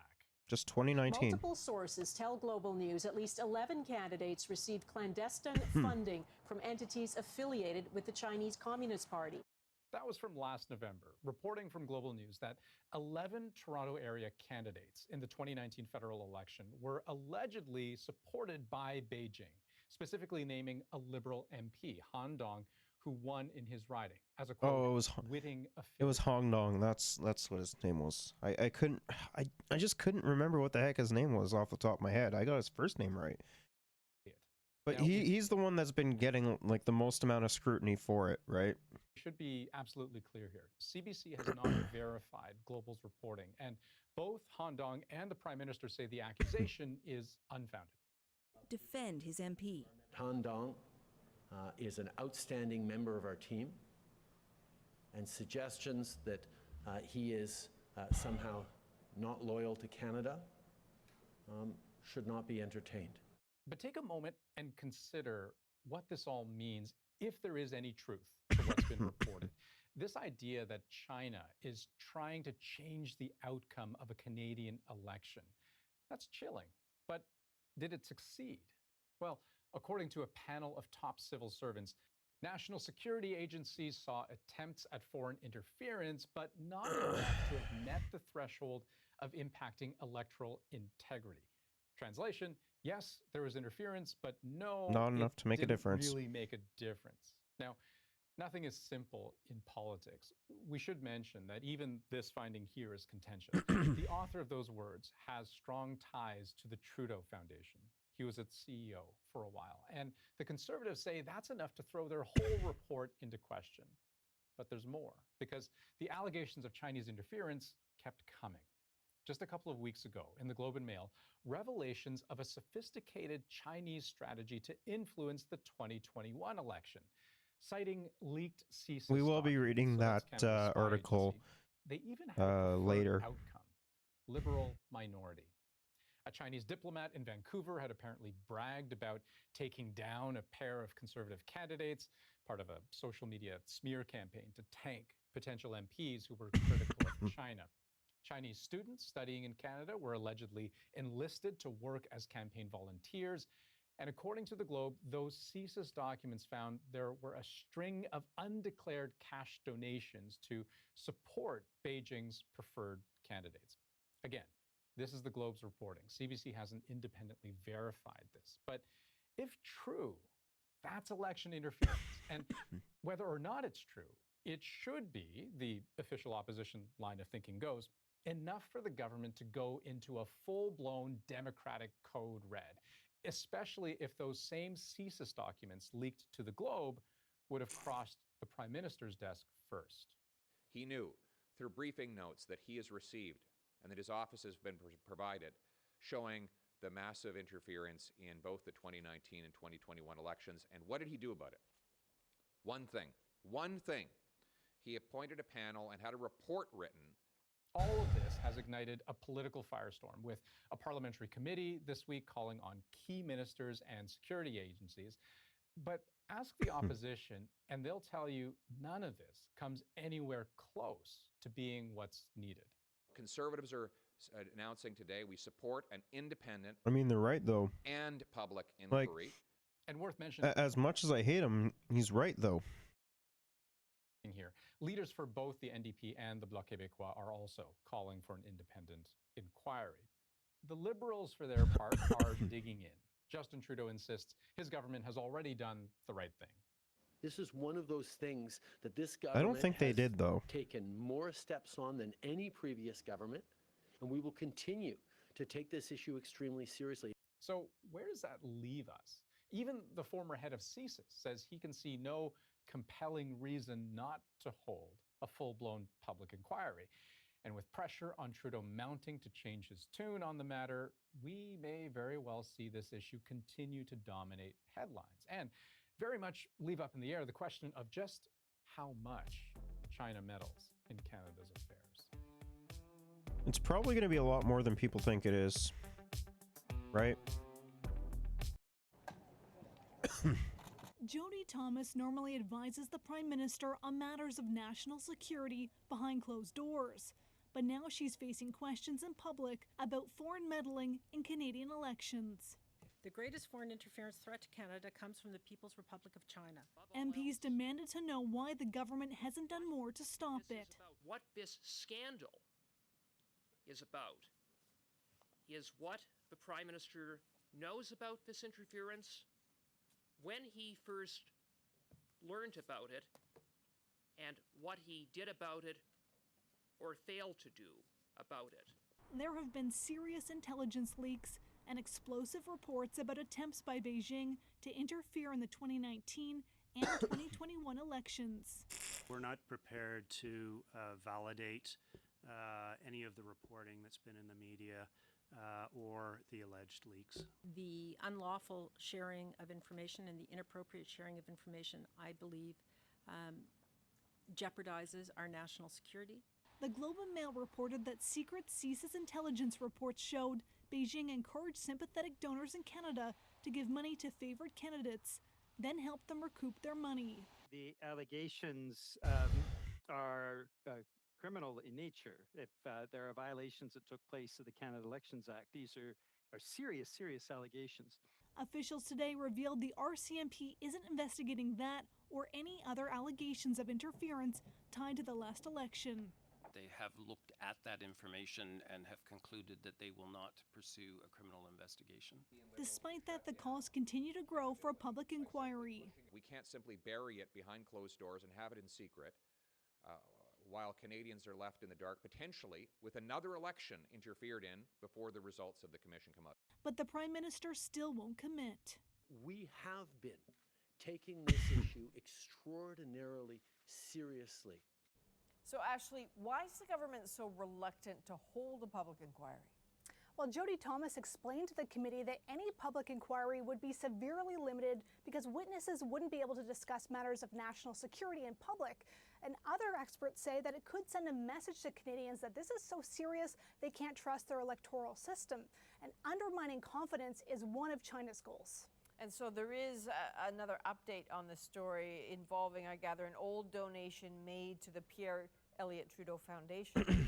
Yeah, Adrienne, this is a charity set up to honor the Prime Minister's father, and the charity says that it recently learned through the media that a $200,000 donation it received in 2016 may be connected to the Chinese government.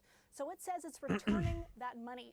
The Prime Minister's office has said that Justin Trudeau wasn't involved. They say that, but I honestly don't think that they're going to, right? There's no shot.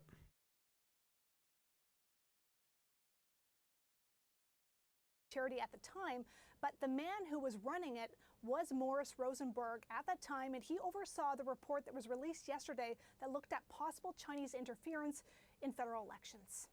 Interesting. Ashley Burke, thank you.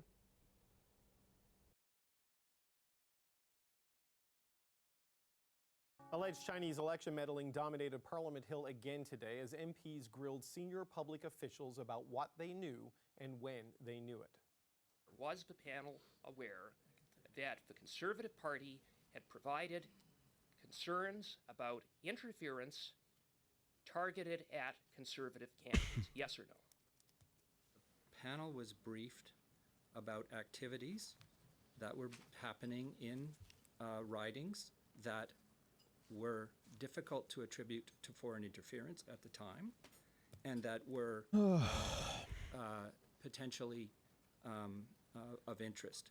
It did not rise to the level of the panel adjudicating it as a matter of foreign interference in the election of a riding or at a national level. Okay, other witnesses, including the director of Canada's spy agency, confirmed that the overall integrity of the 2019 and 2021 elections were not compromised. Fred Delory served as a Conservative campaign manager for the 2021 federal election. He joins me in studio now. Fred Delory, thanks for coming in. Thanks for having me on. What did you make of what you heard from Rod Stewart there, that things just never rose to the level that they needed to intervene? Yeah, so there was a task force set up where we could get briefings from officials, and we would also provide what we had been seeing on the ground from our local campaigns. This was, throughout the campaign and after, it was really a one-way street. We weren't getting much or anything from them in terms of what they were seeing, but we were providing them with ample evidence that we saw of interference. So you saw ample evidence of interference, and they've all concluded that despite evidence presented to them and what came from CSIS and CSE and the RCMP, it never rose to the level that it had a material effect on the election. Do you accept that finding? Yeah, the feeling we got was that they were shrugging their shoulders and that there's a legislative gap and there wasn't anything that they could do on it. What kind of a legislative gap do you mean? I know there's been some question about the threshold, that if it's not above a certain level, they don't do a public intervention. Is that the issue? Well, there's lots of things that aren't clear here. Like today, I just heard for the first time Elections Canada's opened an investigation. This is a year and a half ago. We've raised this a year and a half ago. We brought stuff then. What was the threshold now that wasn't then? It's the same evidence. Right. I think it's the Commissioner of Canada's elections is doing a review of complaints they have received in light of the new information to see if there was anything there. So they made the distinction. It's a review, not an investigation. But I take your point that suddenly the media reports have put a lot of new intensity and new light on this. But are you of the view that the Critical Election Incident Response Panel, I guess you say they shrugged their shoulders, right? I mean, you don't think they did enough despite it being CSIS, the RCMP, and the top public servants? Well, that was the feeling we got from it. Our representatives on there, they brought evidence to it, and it felt like there was this, they're basically saying, I believe they were actually told there's a legislative gap, that there's something here that needs to be fixed on that front. Okay, one of the challenges for example, we'll use the example of Kenny Chiu. In Steveston, Richmond East, significant East Asian, South Asian population in that riding, ripe for this sort of targeting, as has been outlined in these reports. The argument coming back from the civil servants who weighed the evidence presented to them on this was that they couldn't determine that it was foreign interference and couldn't determine whether it was state-sponsored. It could have just been normal domestic meddling that happens in elections. I mean, what's your reaction to findings like that coming from the committee? Well, there's different things that happened as well that really call into question. WeChat is a very popular social media program run by Chinese government officials. And we were seeing instances where very negative, nasty attacks against conservatives, really outlandish stuff. And at the same time, anytime a pro-conservative message would go on there, it would disappear. So it's hard to say that there was nothing happening here without hearing about the stuff like that was happening. That happens everywhere in the elections, right? I mean, you've seen that mostly between the Conservatives and the Liberals. Like they're targeted. The Conservatives and the Liberals are targeted. I mean, what makes you suspicious that it wasn't just the normal partisan meddling and interference and attempting to do reputational damage that happens in all elections and maybe rise. Yeah, it seemed to be happening at a bigger scale. That's something we've never seen before. Like you see things on Twitter and Facebook and different things like that happen, but this was a much larger scale. Okay, so but you don't dispute the total outcome of the election, right? No, of course. Okay. So, but what do you think they should do now? I mean, the committees have been debating for the last 2 days.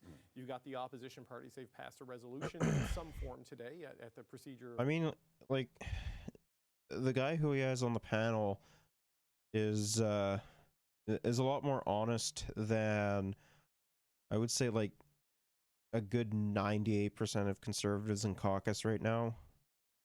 So, but that's like not saying really anything though. But yeah, no, like, we absolutely should. Like, why the fuck not? Right? Like, even if it is, like, it's supposed to be, like, very hard to fucking do and everything like that, like, why not?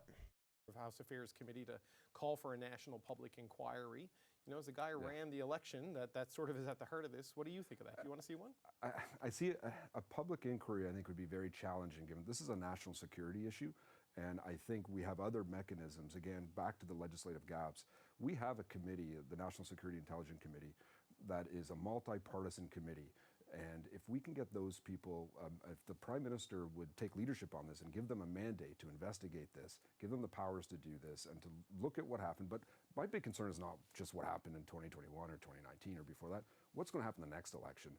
There's other countries, we're talking about Chinese influence. There's lots of other countries that could have influence or interest in our elections. And we need to get on top of this, and I think we need experts and people looking at this and a real permanent potential thing looking at this issue. So the National Security Intelligence Committee of Parliamentarians, NSICOP, with the awful acronym that goes by, the Prime Minister has suggested that this is a place where this could be reviewed, right? That it should go there because everybody has top secret security clearance. They can see the full information and they can issue a finding. They can't reveal the evidence, though. They can't reveal the information because of the national security rules. So in a political sense, do you see the limitation of that? Because I don't get the sense the Conservatives in particular want that. A public inquiry would be a great political theater. It'd be a lot of fun. It'd be great television. But I don't. It would be phenomenal content. Like, not gonna lie, it would be, like, so much fun to cover that. But unfortunately, I don't think we're gonna get the content that we really desperately need when it comes to, like, Canadian politics, especially like an ongoing series, more in a sense, right? Because we had the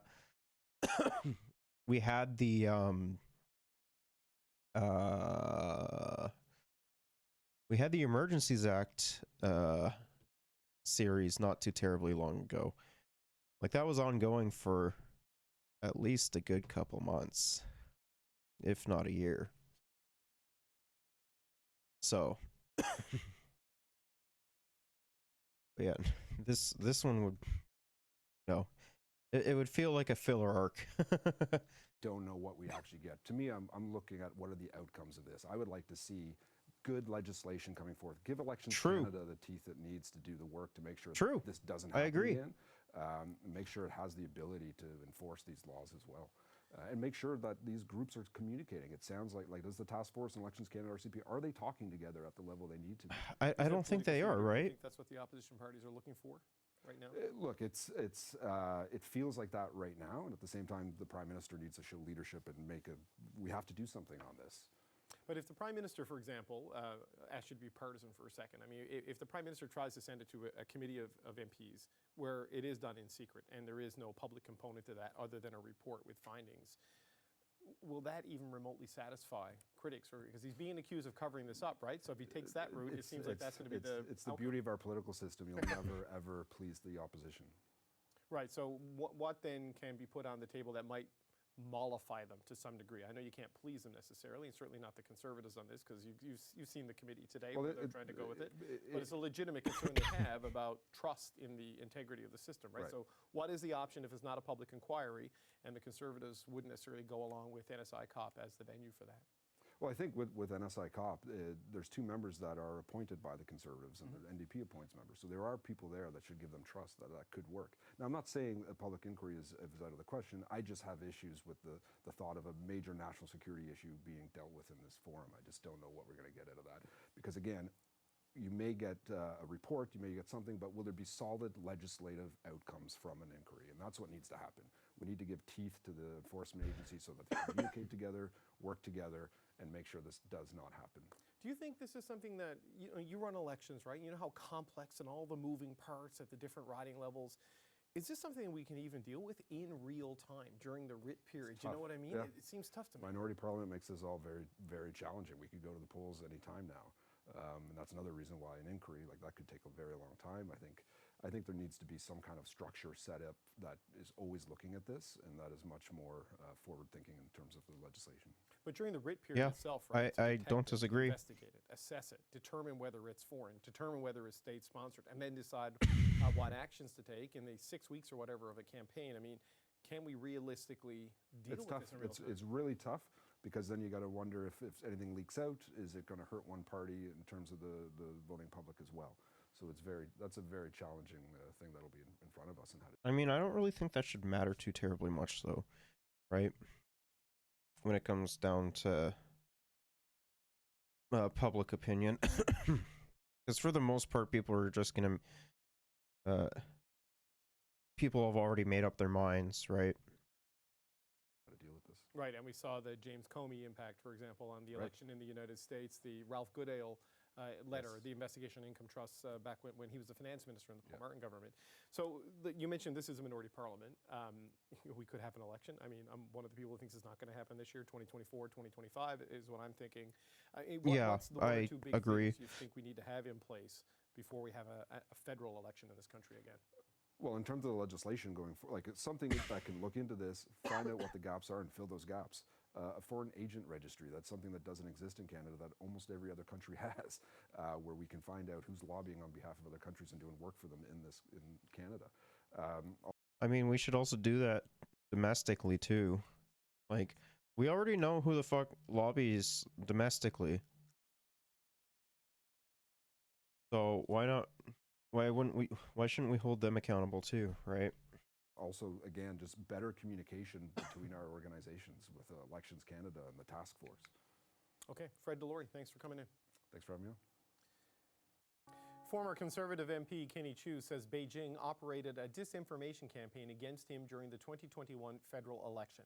The Globe and Mail reported earlier this month, citing a national security source, that Chiu was targeted in retaliation for his criticisms of China. The Deputy Minister of Foreign Affairs, David Morrison, was pressed about the alleged campaign against Chiu during his testimony today.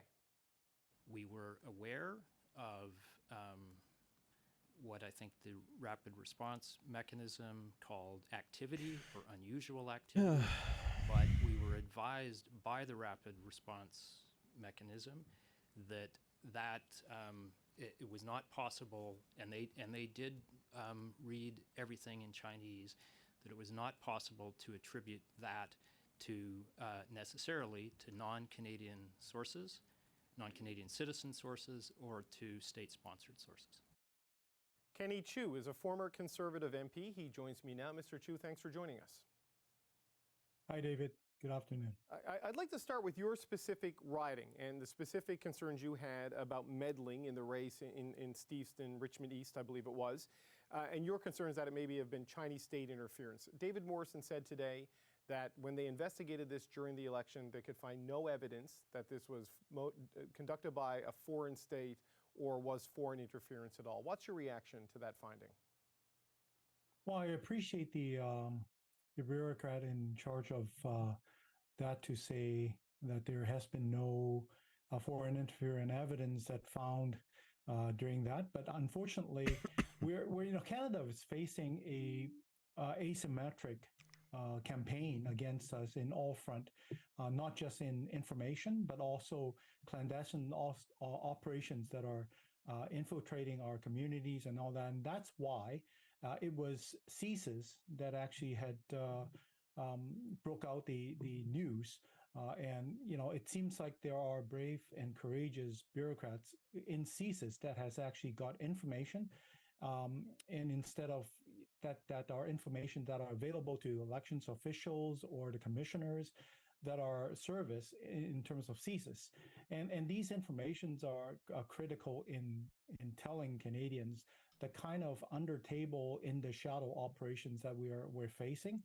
It's critical and important that we, as Canadians, face the reality that just like many other Western countries, our allies, we are constantly under these infiltrations from aggressive territorial regimes such as Russia or China in this case. Well, in your situation in particular, it was, according to the report that was released this week on the election integrity itself, it was a WeChat story that was posted saying that legislation you would sponsor will require all individuals or groups with ties to China to register as agents of the Chinese government.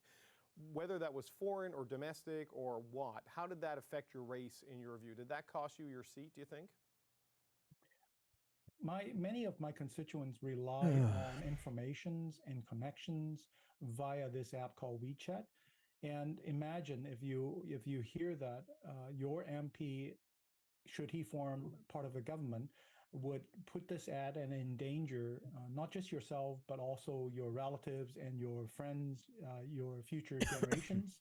But also, there has also been completely fake misinformation circulating about the Conservative under leadership of Erin O'Toole would actually outright ban WeChat in Canada, and therefore severing the very connection that you have with your relatives. I mean, that's wait. Your Let him loved cook. ones, your Let him cook. families in China, or even conducting business.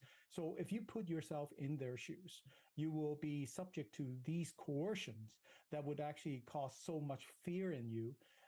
There are constituents. I mean, the thing is that like a lot of people who immigrated here through from China end up using WeChat for more or less like just communicating with like family and shit, right? Or if they have or if they do some business in China, right?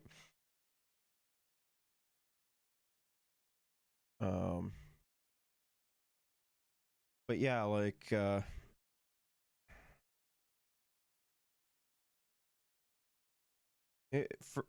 from my to my knowledge, I think it's mostly just used for like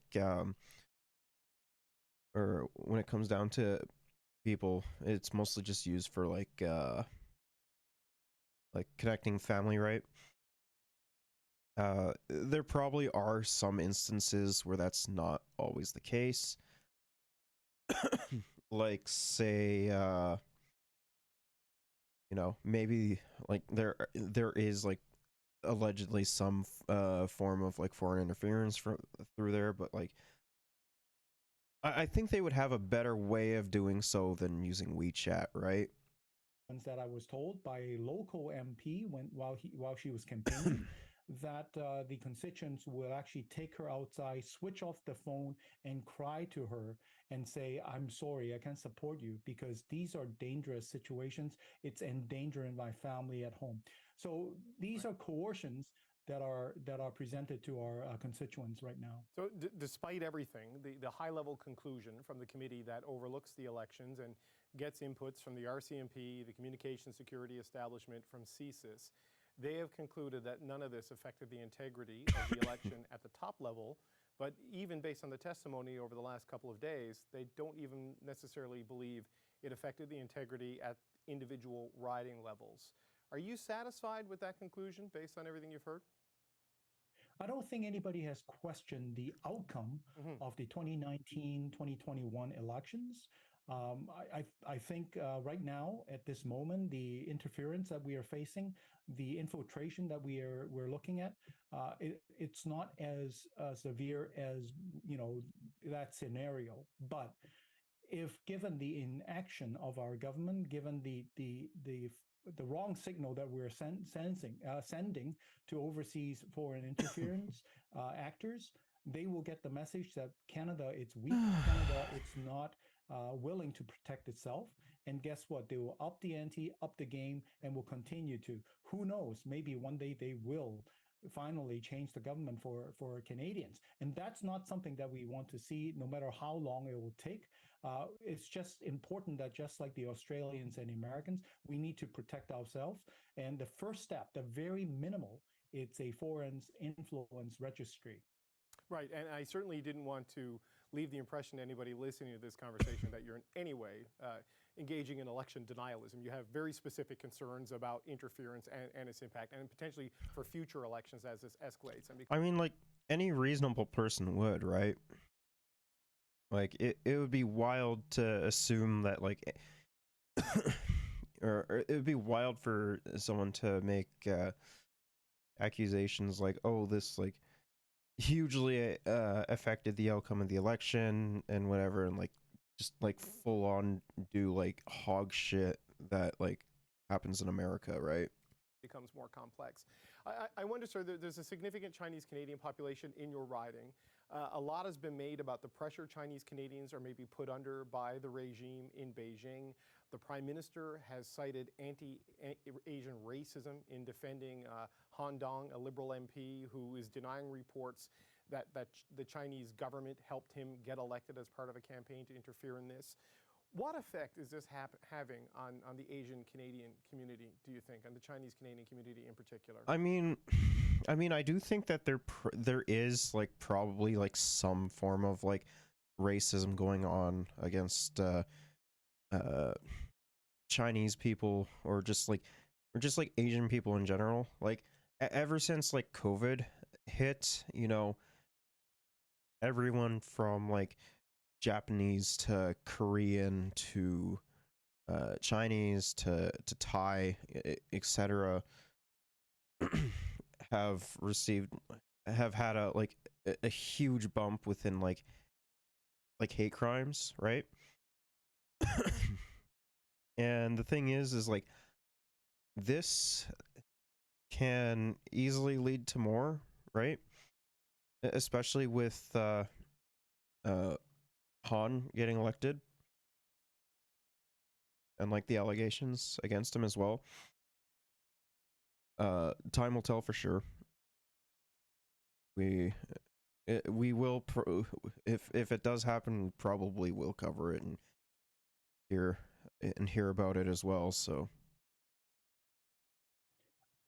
Well, it's interesting that you asked that because as of just very recently, I was invited to an ethnic Chinese Mandarin-speaking current affair talk show, and among the speakers in the panel list, one of them is still continue to spread the same kind of false information about my private member bill that it will jeopardize all Canadians of Chinese descent. And so I think the fear is still present in the Chinese community, and unfortunately, the Prime Minister's attempt to hide behind the race card does not help, and in fact, it's actually harming the confidence of many of our Chinese Canadians. What happens when real anti-Asian racism happens, and it's actually trivializing this problem. What? And also, what about Kenny Chu? What about Alice Wong? What about all the other Chinese MPs of ethnic origins that have been harmed potentially by these foreign interference? Why is our Prime Minister not speaking up for us? And have a little faith and trust and look into, take a serious. Because like liberals can be just as fucking racist as conservatives. Like, I have met plenty of fucking liberals who were just as racist. In some instances, more racist, which is surprising, right? Granted, it doesn't come from like the model minority of people of Asian descent. It more or less comes from like more or less like Islamophobia or like anti-black rhetoric or stuff like that. So that's mostly where I've seen it come from. It mostly comes or the most I've seen was for like Islamophobia, right?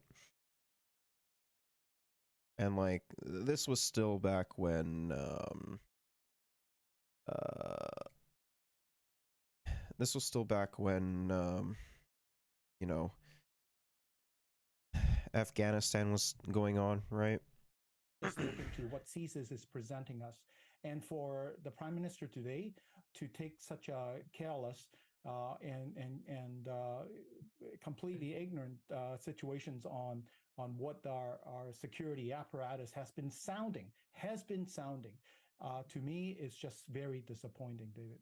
So, Kenichi, I wonder, where are you in terms of a political career after this? I mean, if this interference that you experienced in your riding, if this may have played a role in you losing because of the circumstances you outlined, are you going to run again? Do you think you have an appetite to get back into this, or are you done? It's a huge price to pay, and I surely still care about my country, Canada. But you know, the important things today, it's not about Kenichi running or not. The critical thing today is whether we'll take this foreign interference jeopardy and also dangerous actions by foreign actors seriously. And we'll have to sound the action. We have to actually send out the message to these foreign actors. Again, I don't want to pinpoint just the Chinese Communist Party, and doing that, they certainly has been the one that has been most resourceful and active, but CSIS have been warning us that Iranians, the Persian regimes, the Russians regimes has also been attempting to or have action to infiltrate or interfere with our matters. So wait, what? It's time. Iran and Persia? What? I don't even think Persia's around, right? And like Iran, like what the fuck is Iran gonna do? Like nothing. Like Iran has its own fucking problems to deal with. And like when it comes to Russia, like Russia, I think Russia hit their peak in like the 2016, maybe 2019, right? Because like that's allegedly when everything like was popping off. Like it was mostly like just 2016 presidential election that happened in the States, right? But like I'm not like a really big Russiagate guy. Like I'm sure like they did collude in that election, but like ultimately who cares really? It didn't really change anything, you know. As well as like North America fucking colludes in other people's elections too, so it's not really surprising for our government to stand up and send out the message to all these regimes that these actions are not acceptable, and we will safeguard not just our institution, our democracy, but also our diaspora communities from these manipulations. Kenichi, I want to thank you for your time. Thank you. All right. So Justin Trudeau blames racism for allegation that China helped a Liberal MP get elected. Prime Minister Justin Trudeau cited anti-Asian racism in defending a Liberal MP who denies reports that China helped him get elected as part of a campaign to interfere in Canadian democracy. Speaking in Mississauga on Monday, Trudeau suggested it was racist to question whether Hong Dong, a backbench Liberal MP for Don Valley North, is loyal to Canada. One of the things we've seen, unfortunately, over the past year is a rise in anti-Asian racism linked to the pandemic and concerns being arisen around people's loyalties, Trudeau said. The first part is definitely 100% true, right?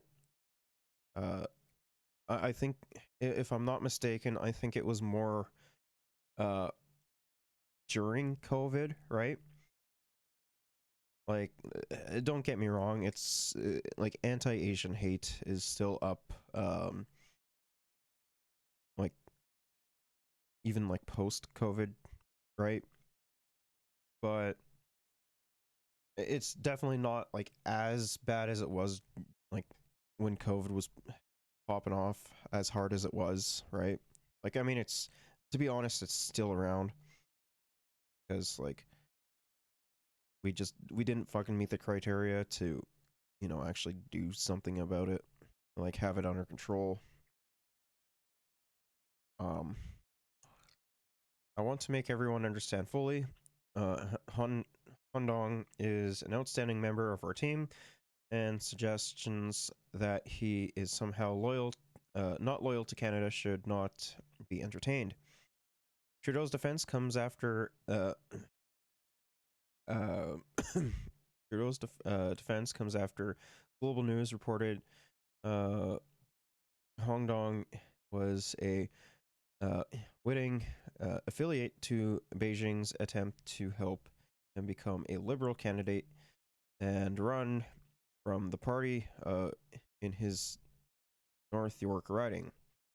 The report cited unnamed sources who said that Canada's spy agency, the Canadian Security Intelligence Service, started tracking Dong in 2019, and that its officials urged Trudeau's office before that year's federal election to drop him as a Liberal candidate over concerns about China's influence. Trudeau said Monday the government works with CSIS to ensure MPs don't fall under the sway of foreign governments,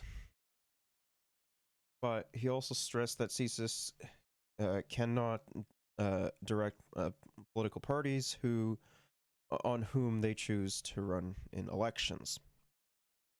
The suggestions we've seen in the media that CSIS would somehow say no, this person can't run, or that person can't run, is not just false. It's actually damaging to people's confidence in our democratic and political institutions, Trudeau said. Earlier, Dong, who wasn't available for an interview on Monday, rejected what he called inaccurate and irresponsible allegations against him. I will support all fact-based efforts from parliamentarians to investigate alleged offshore interference, and if called upon, look forward to refuting these anonymous and unverified allegations, he said. Trudeau echoed that support for parliamentary committee to probe foreign interference, a problem that Trudeau recognized Monday as ongoing with campaigns from China and other authoritarian governments. Like, he should just fucking do the inquiry already. Like, it's so infuriating that he's like not doing it. Like, again, if they have nothing to hide, then they have nothing to worry about. But since they're blockading, the opposition, in order to like further their own agenda, whether it be like NDP or even conservative, like there's no reason that there's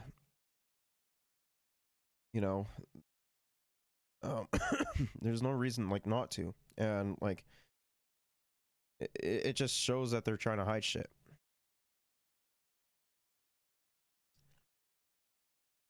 But the Prime Minister stopped short of committing to an independent public inquiry into the matter, despite calls from NDP leader Jagmeet Singh and others. A special task force charged with probing election interference attempts has submitted its report on the 2021 campaign to the National Security and Intelligence Committee of Parliamentarians, which include MPs, and senators, Trudeau said.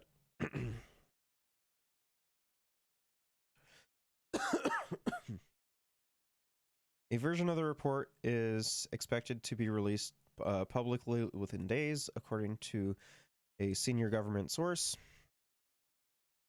I'm hoping that they're going to be launching a study on how best we can protect our democracy in the coming months, Trudeau added.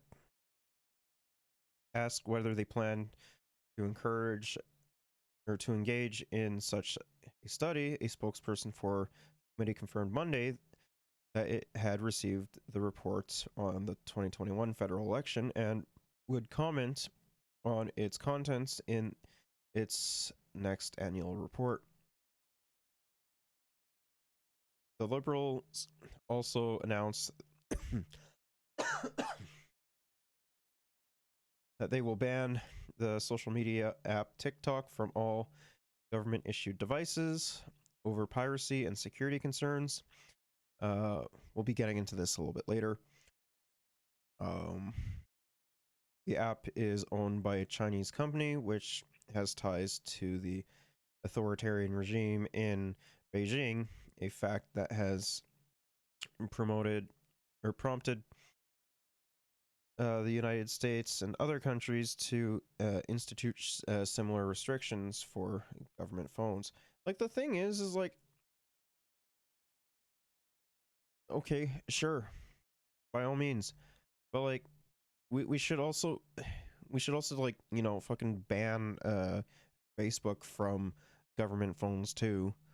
Like, it's ridiculous. Like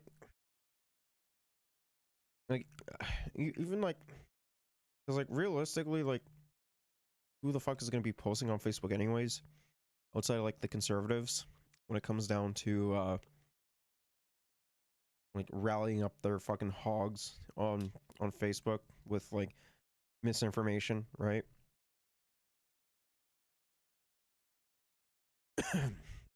Judy Code, president of the Liberal Election District Association in Dong's riding and Don Valley North, also rejected the reports that he won the nomination with help from China.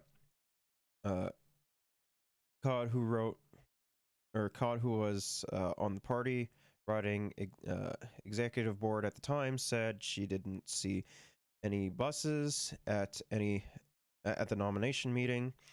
The Global News report had cited sources saying China recruited international exchange students with fake addresses and bussed them to the vote to cast ballots for Dong. We just think the allegations are baseless. It just makes no sense to us, Code said, adding that Dong's rival for the nomination didn't challenge the result. Liberal Party spokesperson Parker Lund also defended the nomination process, explaining that voters had to be registered party members and show ID that prove they lived in the riding to vote. Concerns about the authoritarian regime in China trying to influence politics in Canada have increased recently amid a prolonged chill in relations with Beijing. In recent weeks, the Globe and Mail has reported on top secret CSIS dossiers that said Beijing took steps to help elect the Liberals to another minority government in 2021. The report had prompted opposition conservatives to accuse the government of failing to take the allegation seriously. The Star reported last week the party considered going public with concerns about Chinese interference during the federal campaign in 2021, but decided instead to inform the Security Task Force to set up security task force set up by the government to watch for election meddling. Trudeau, meanwhile, has repeatedly insisted Canadians alone chose their government in 2019 and 2021 votes, and said Monday that the integrity of the federal electoral system in those campaigns held dispute, and despite the existence of foreign interference campaigns.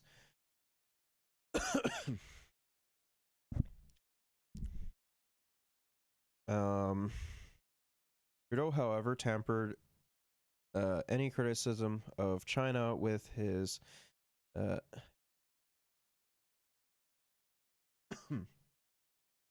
denunciation of how anti-Asian racism coincided with COVID-19, the COVID-19 pandemic, which originated as the Chinese city of Wuhan. During the 2020 Conservative leadership race, which played out in tandem with the early waves of COVID-19 pandemic, one candidate made headlines for suggesting that Canada's chief public health officer wasn't loyal to Canada, former MP Derek Sloan. Bro, of course it was Derek Sloan. Like, you know for a fact that, you know, if it's Derek Sloan, he's going to be saying some deranged, unhinged shit. But he's like, he's so much fun. Like, he actually makes fucking Canadian politics fun. Like, even like conservatives think Derek Sloan is a psycho.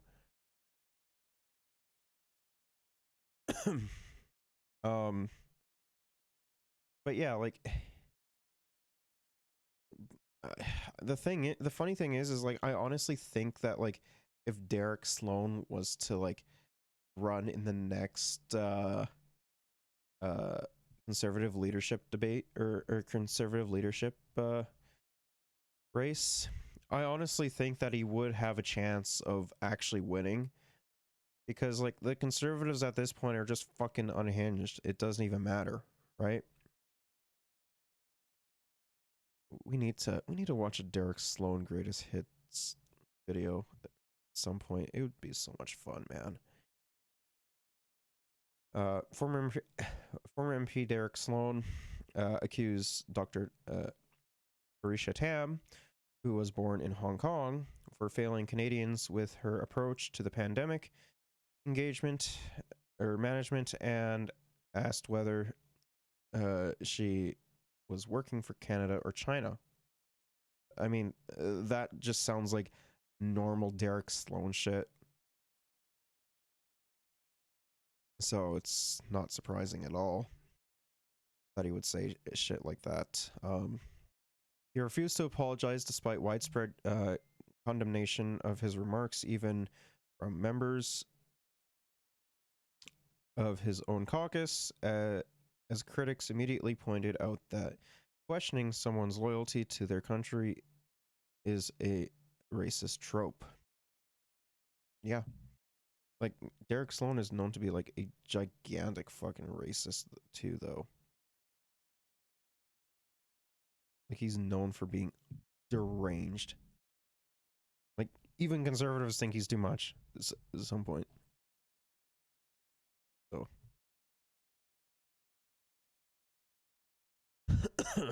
Yeah.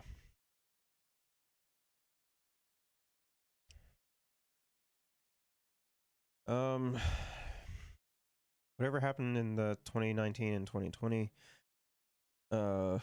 China has succeeded in starting a political frenzy. These are serious allegations that need to be treated seriously. NDP House Leader Peter Julian said during an appearance on CBC's Power and Politics on Monday. Given that Julian said so while relaying his party's call for a public inquiry into the allegations of Chinese foreign interference in Canadian elections, it seems fair to assume he doesn't see Parliament as the place where serious allegations can be handled seriously. I don't disagree with him on that. Because even when there are serious allegations, you know, a lot of shit's just thrown around and nothing actually comes out of it. Like, there's no fucking accountability in Parliament. So, like, at this point, like, it almost feels like for, like, any form of, like, allegation, we need to, like, fucking do an inquiry for it. Because, like, there's like, no fucking trust in... no one's taking anything seriously in Parliament.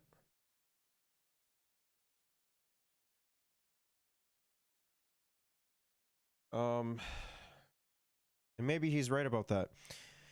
Even if it's a particularly disappointing admission in the midst of what is supposed to be a discussion about maintaining public trust in Canada's democratic institutions. There is certainly a need for seriousness at this moment, because whatever China tried to do, it has succeeded in triggering a political and media feeding frenzy that threatens to do some real damage to Canadian democracy, regardless of what the truth might be. It's important to note that an independent panel of 5 senior public servants working with Canada's national security agencies did not find interference that affected Canada's ability to hold free and fair elections in 2019 and 2021. No serious voice is saying that those elections were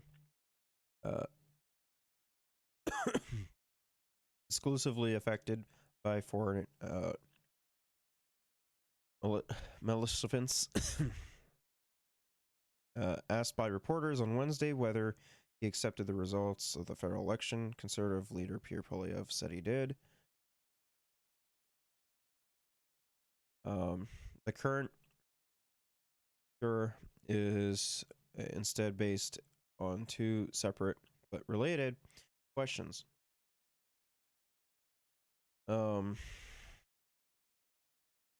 To what extent was China able to overtly interfere in Canada's democratic process before and during the 2019 and 2020 elections? And did the Trudeau government fail to respond appropriately to any attempts to interference? The Conservatives are crying cover-up, surprise.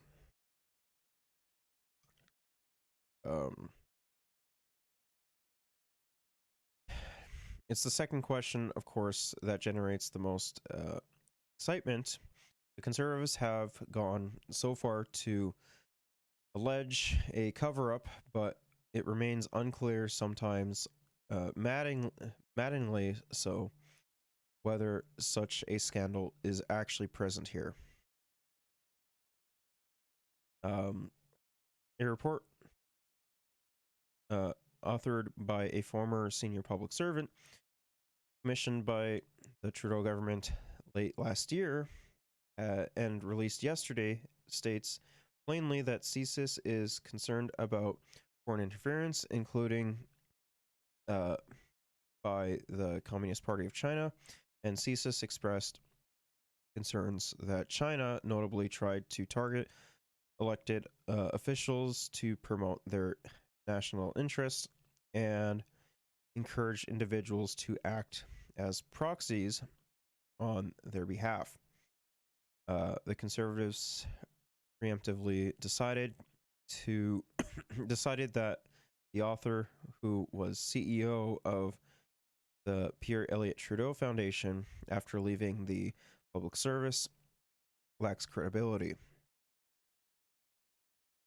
The report adds to the finding released by a Committee of Parliamentarians in early 2020.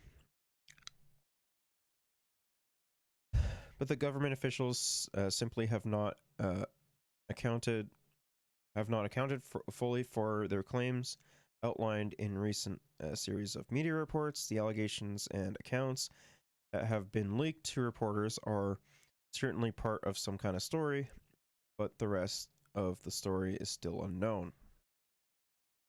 The Prime Minister and his government have explicitly denied two reported claims that the Prime Minister was briefed about allegations that China provided funding to candidates and that CSIS urged the Prime Minister's office to rescind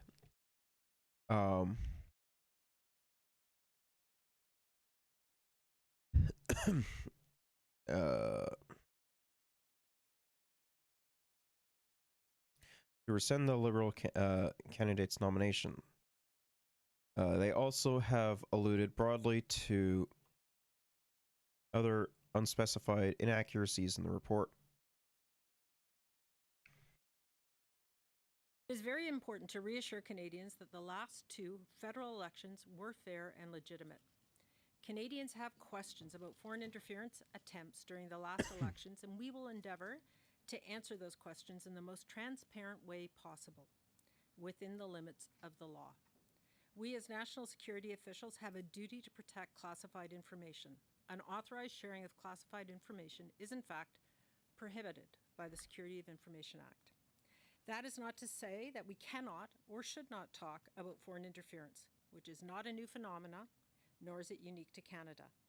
Like others, we believe this threat is on the rise and increasingly complex.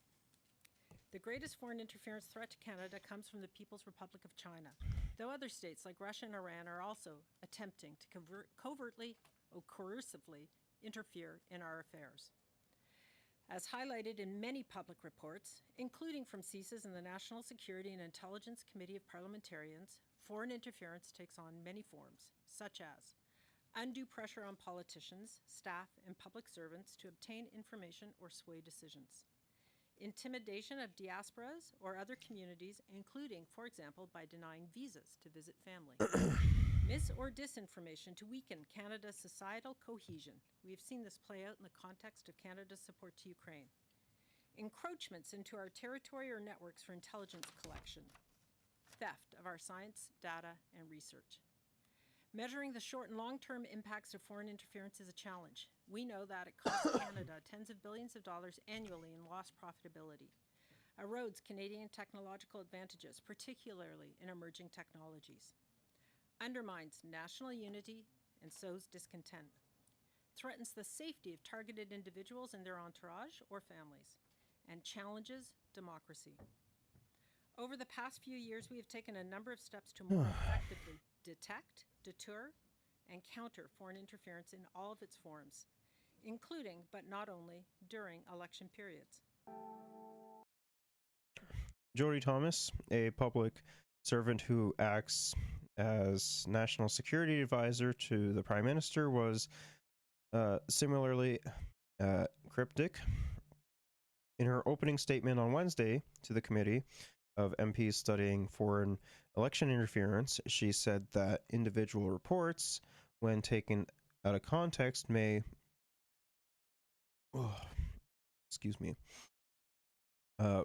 be incomplete and misrepresentative of the full story. When discussing interference, she seemed to stress the word attempts as if it to imply that what is tried is not always successful.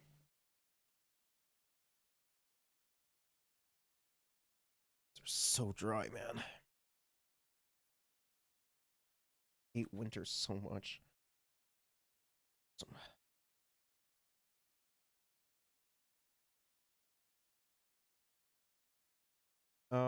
When asked about one specific allegation, Thompson said that the intelligence that backs it up is more complex than probably evident in a single clip or piece that report that's been revealed in the media. She also noted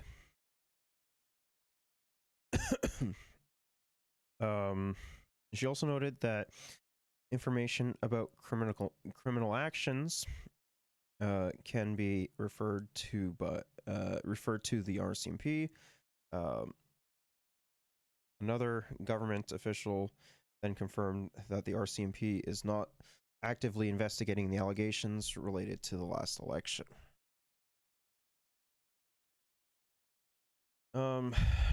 But such comments, however, interesting, are not going to be nearly enough to as long concerns about China's actions or the federal government's response.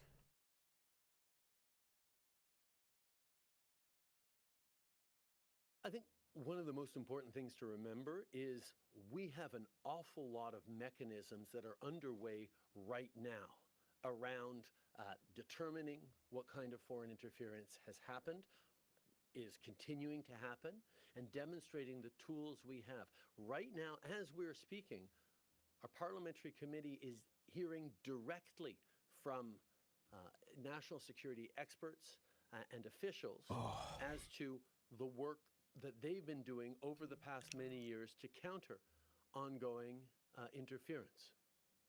We also know that the National Security Committee of Parliamentarians is going to dig into this question, as they have in the past as well. There are multiple processes ongoing. There are a report that just came out, an independent report that just came out on the functioning of the High Panel for Election Interference. But we will continue to do what is necessary to reach those two clear goals that Canadians can expect. First of all, that our agencies and officials and institutions have all the tools necessary to safeguard our democracy and our elections.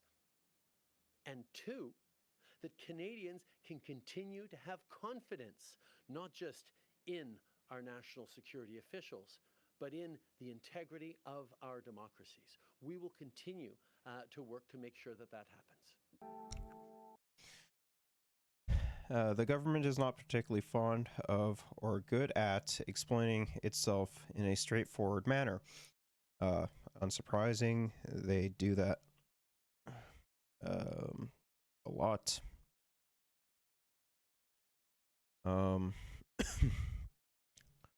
Like, for like literally almost anything. Even when it doesn't seem to have anything to hide, and both government and security officials are so quick to say that they have severally limited what they can say when it comes to classified intelligence. But what's needed is this solution. But what is needed is this in this situation. In all cases where the credibility of the Canadian democracy is being questioned, is something like radical transparency for the sake of either accountability or reassurance or both. There needs to be a serious attempt to account for the claims that have been made and repeated. And that need will only increase if there are more leaks and anonymous allegations. Do we need a public inquiry? I honestly think so. Like, the Liberals definitely are hiding something for sure, and they definitely need to look into it. The swift demands for the public inquiry likely owe something to the recent experience of Justice Paul Rouleau's investigation into the federal government's use of the Emergencies Act. Those hearings broke through the bog standard occupancy of the government and offered real transparency, so much so that it became tempting to wish everything could be subject to such sober and serious examination. A public inquiry would explore the full gamut of threats of foreign election manipulation by looking at China as well as half a dozen other bad actors, but existing institutions like the Commissioner of Elections, who pursues violations of the Elections Act, the RCMP, the National Security Agency, the National Security and Intelligence Review Agency, and the National Security and Intelligence Committee of Parliamentarians, or NC, or NSICOP. Should be up to the task of getting at the more specific questions feeding from the current frenzy. NSICOP, a special committee that includes both MPs and senators, was created by by the Trudeau government 6 years ago to allow parliamentarians to review classified information and report publicly on their findings.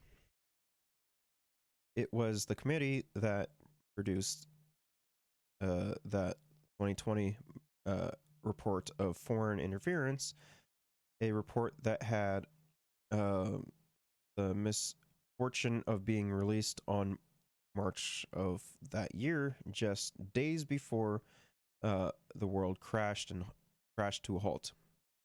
NSICOP could be the right venue for a deep investigation of what China did or didn't do in the last two elections. It's fair to say that the normal House of Commons committees have shown themselves lately to be incapable of seriousness, but there is also hope for this last week's hearing. On Thursday, the procedure of House Affairs committee is set to hear from another 8 witnesses, including CSIS Director David Van Galt.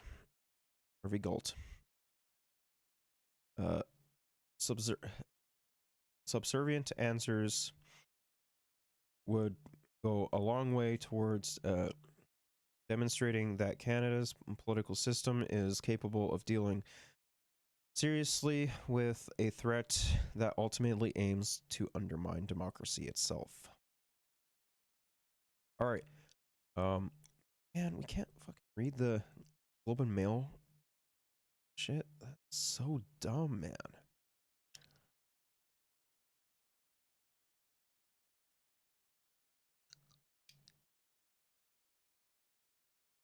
How do I need to subscribe for like $2? Do so. So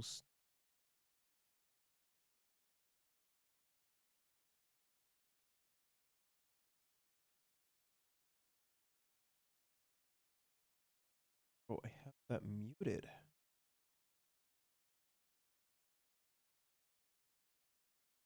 Getting notifications.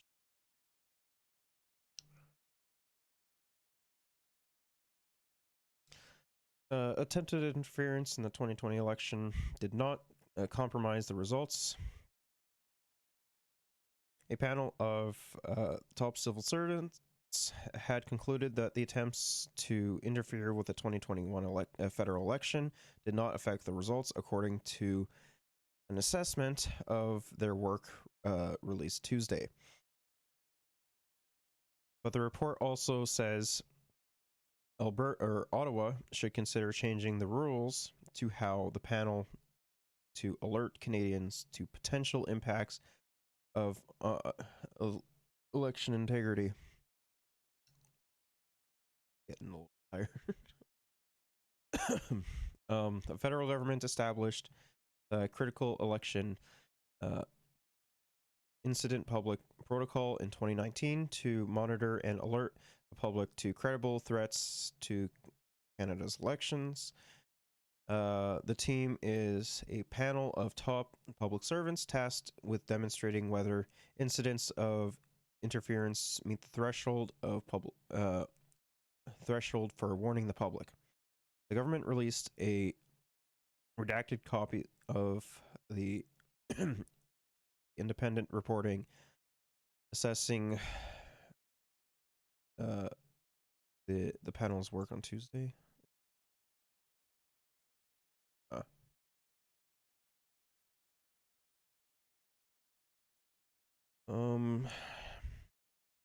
This is probably what they're referring to about the Globe and Mail stuff, right?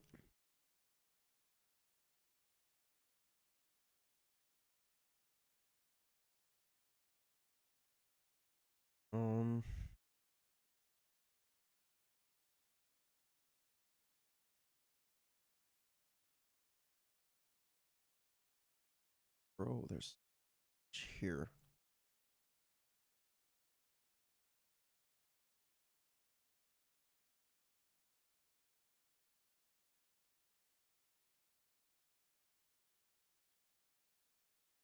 I don't really feel like reading all that right.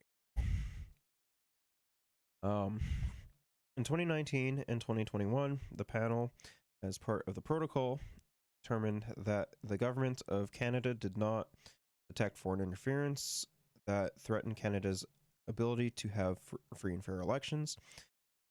The assignment, written by former public servant Morris Rosenberg, says, while the report notes there were attempts to at interference, it says those attempts did not compromise the integrity of the election. National security agencies saw attempts at foreign interference, but not enough to have met the threshold of impacting electoral integrity, the report says. The report specifically notes that there is no evidence to suggest that attempted interference targeted Elections Canada itself, which we know about. We know that it didn't target Elections Canada. It more or less focused on allegedly it focused on like some writings, right? Dennis Marlaro, a professor of legal studies at Toronto Tech University, or Ontario Tech University, sorry, and a former national security analyst, said Canada needs to remain diligent despite the report's findings. We definitely shouldn't be taking this as a sign that everything is fine. Marlano said, if someone is continually trying to break into your home and they keep getting better at it every time, that doesn't mean that there's no threat to worry about. The panel tasked with alerting the public to any attempts at electoral interference would have a demonstrable impact on the outcome of an election, but the report says that the government should consider amending the threshold so that an alert is issued when there is evidence of potential impact. The report did make a number of recommendations for the government to consider. How is the panel to assess within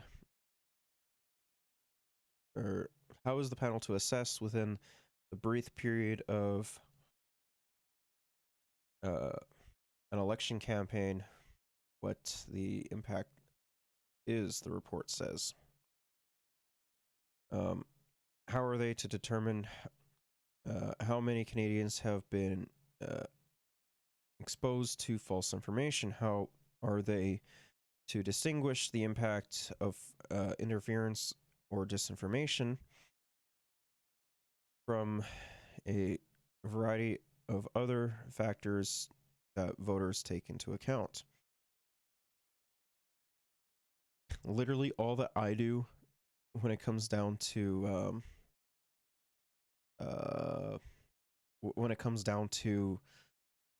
my decision is if it's not liberal and it's not NDP, or sorry, not liberal or not conservative.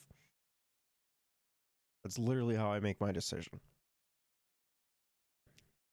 But I'm still gonna fucking push for, you know, the NDP to do a lot better than what it currently is.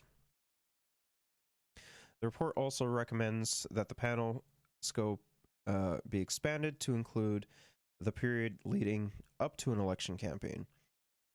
Speaking to CBC News, Network's Power and Politics, Intergovernmental Affairs Minister Dominic LeBlanc said the government is prepared to move forward with the recommendations. We need to be ready to put all of the safeguards in place to reassure Canadians, LeBlanc said, or LeBlanc told host David Charone. That's what we've done, but we'll continue to look at ways we can improve it. The report notes that security agencies, including the Canada's Security Intelligence Service, has raised concerns about China's attempts to interfere with the electoral process. CSIS stated that China uses many techniques, including threats to the Chinese community in Canada. However, the use of proxy agents makes it difficult to know that China is behind it, the report says. The report recommends that the relationship between dysphoria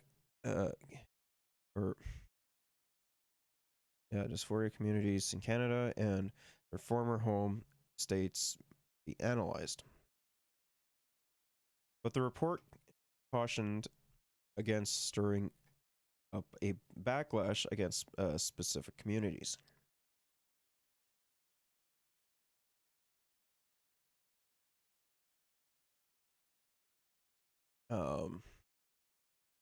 There are risks that concern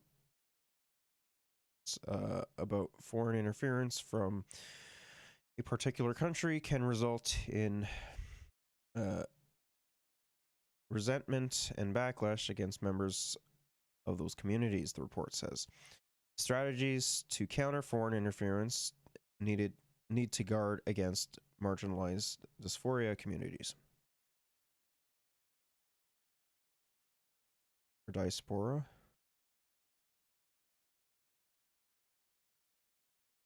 While some examples have been redacted,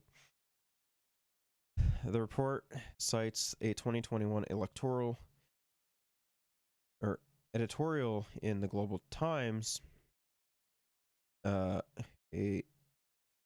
tabloid which connected with connections to the Chinese Communist Party, which blasted the Conservative Party election platform and suggested that a party would break off relations with China.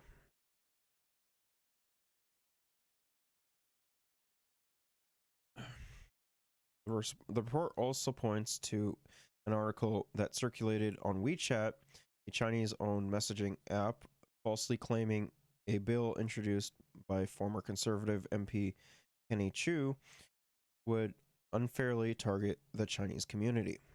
Prior to the the funny thing is like, I don't even know if this is is inherently true, right? Like the thing is like I actually could see that, but like I don't necessarily believe it, right? Prior to the 2021 election, Xu introduced a private members bill that would establish a foreign agent registry, which would require non-elected individuals to declare when they receive money from foreign governments. Xu lost his seat in that election. Despite the instances, LeBlanc said he wouldn't believe that the report is anything of any specific riding were affected.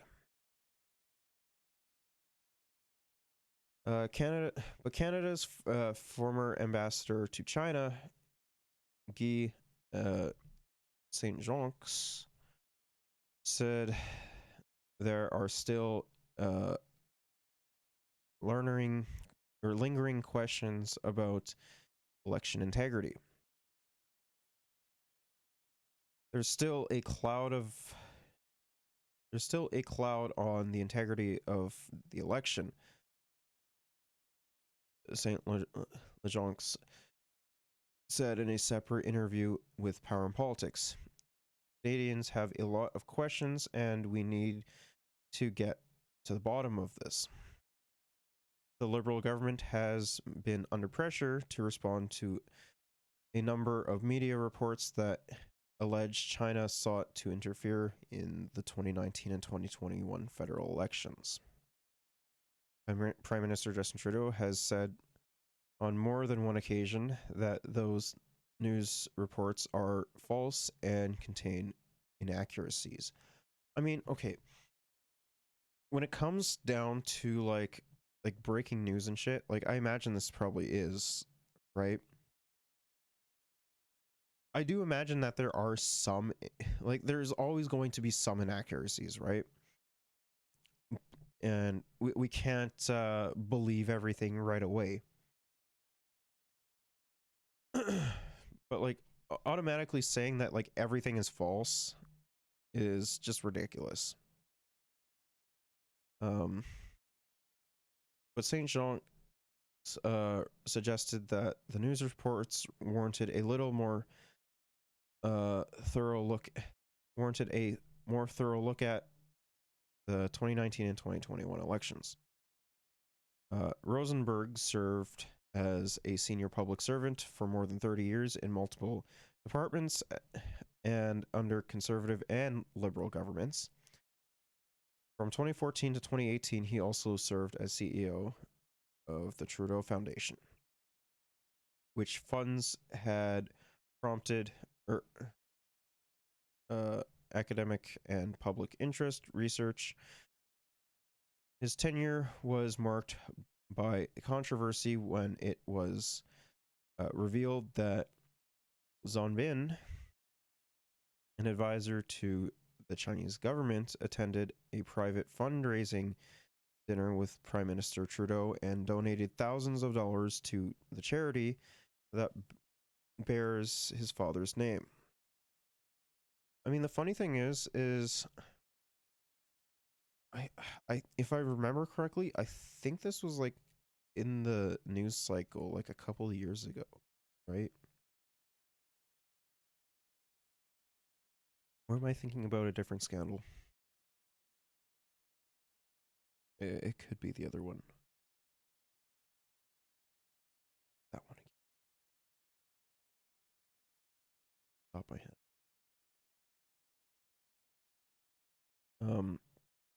Even before Rosenberg's report was made public Tuesday, the Conservative Party said those ties discredit his work. The Trudeau government must ensure that they have credible reports on election interference are investigated in a meaningful and impartial manner rather than trying to spin them as unimportant as they clearly have tried to do here, the party said in a media statement. This discredits the report and proves we need a separate investigation, and the government should fully cooperate with the Health Committee studying the very issue. They must cease their obstructionism, and the NDP must stop protecting the Liberals in the committee so Canadians can finally discover the extent of the Chinese Communist Party's interference. The funny thing is that the NDP are literally not protecting the Liberals in this instance. And the Conservatives literally just want to whine about this, right? Despite the fact that, you know, the NDP are literally agreeing with you on this. Like, what? Like, they are so dumb, man.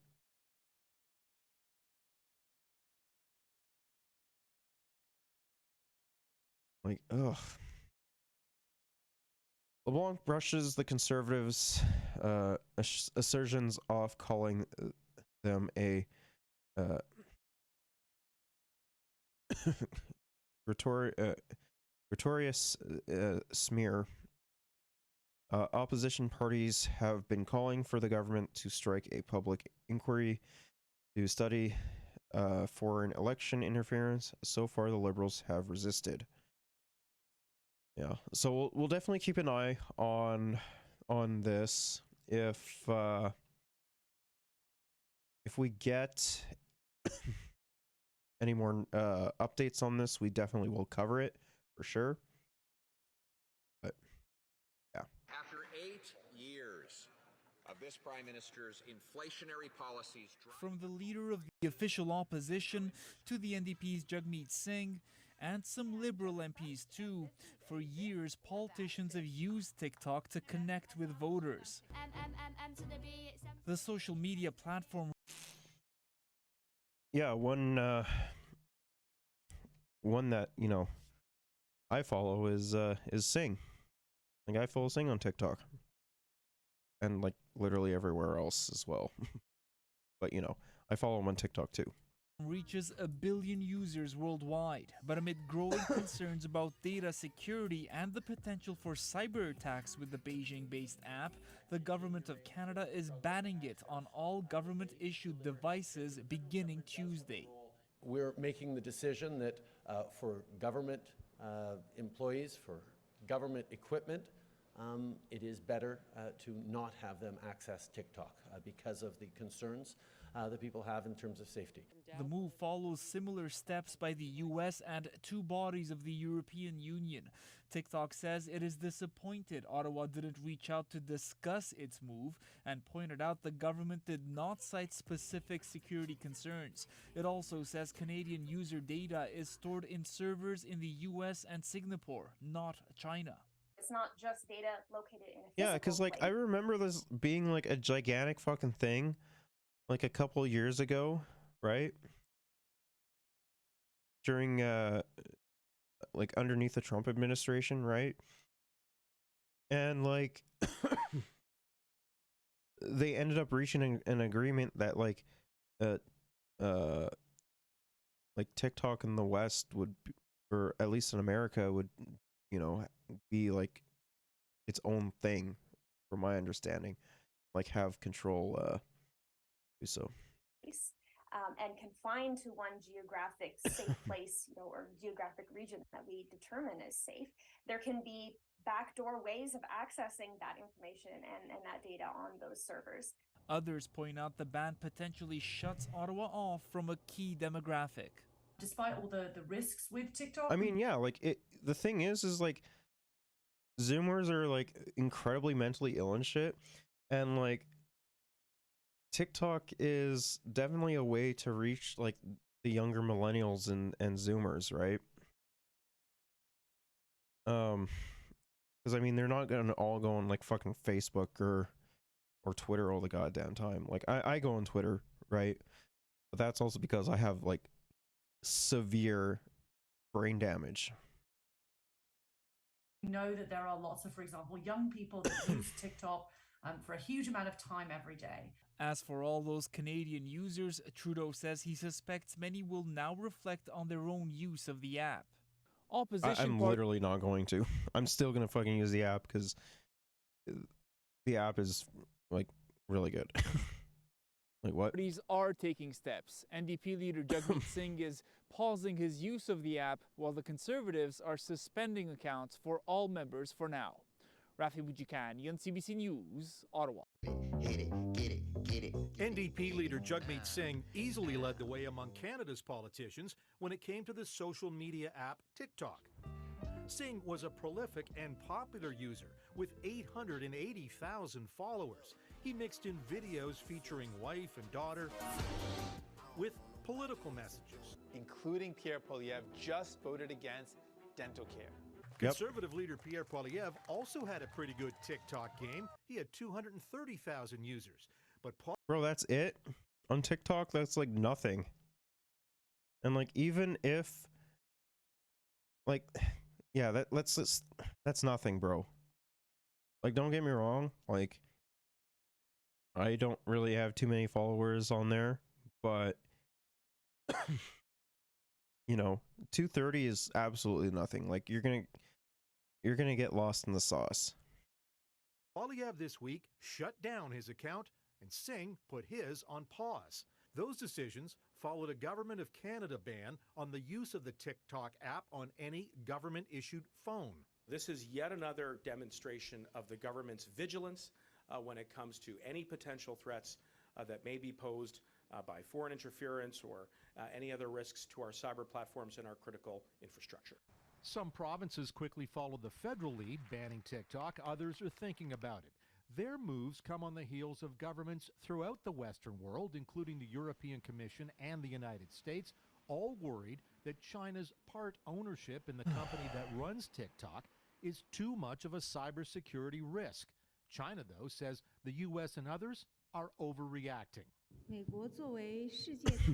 I do think that there is a little bit of overreaction coming from the West for sure. But there are also like legitimate fears as well, right? Because like, you know, what was it? What? ByteDance? Like ByteDance still does like the algorithm and shit, to my knowledge, right? So like there still is like understandably like that fear from like the West, but yeah. Firmly oppose the U.S. side's wrong approach of overstretching the concept of national security, a Chinese government spokesperson said Tuesday.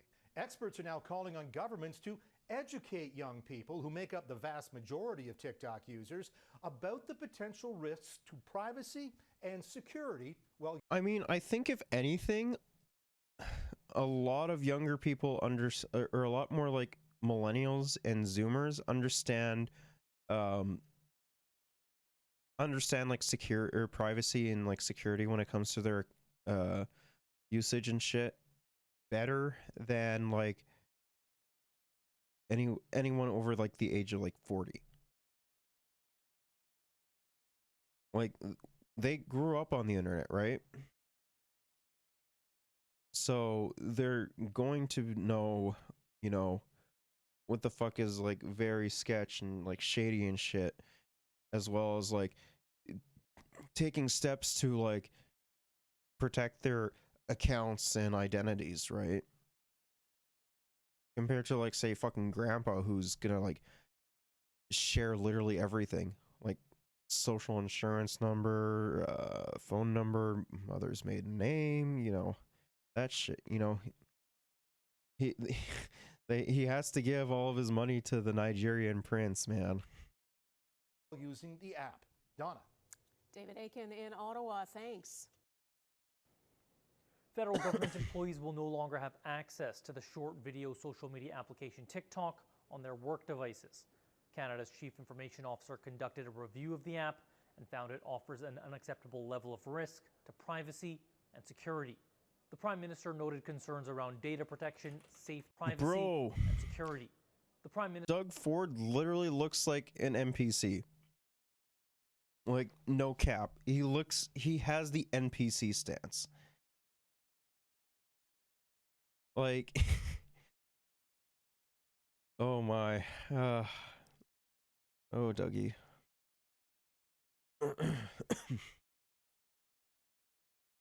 Dougie, why do you have to look like that? An NPC motherfucker. Like, at this point, I'm believing the simulation is becoming more and more of a thing. Minister noted concerns around data protection, safety, and security. This may be a first step. It may be the only step we need to take, but every step of the way, we're going to be making sure we're keeping Canadians safe. Last week, the Federal Privacy Commissioner announced his office, as well as the commissioners for Quebec, BC, and Alberta, are conducting a joint investigation into TikTok. It also comes as the U.S. is considering legislation that would ban the app over fears it would be used to spy on Americans and censor content. Similar restrictions on the app are already in place for U.S. and European government devices, as well as U.S. military devices. TikTok's parent company, ByteDance, has faced criticism that it could pass along user data to the Chinese government because of laws governing private companies coming from Beijing. In a statement to Global News, a TikTok spokesperson said this ban took place without citing a specific concern or the federal government speaking directly with the company. Kyle Benning, Global News.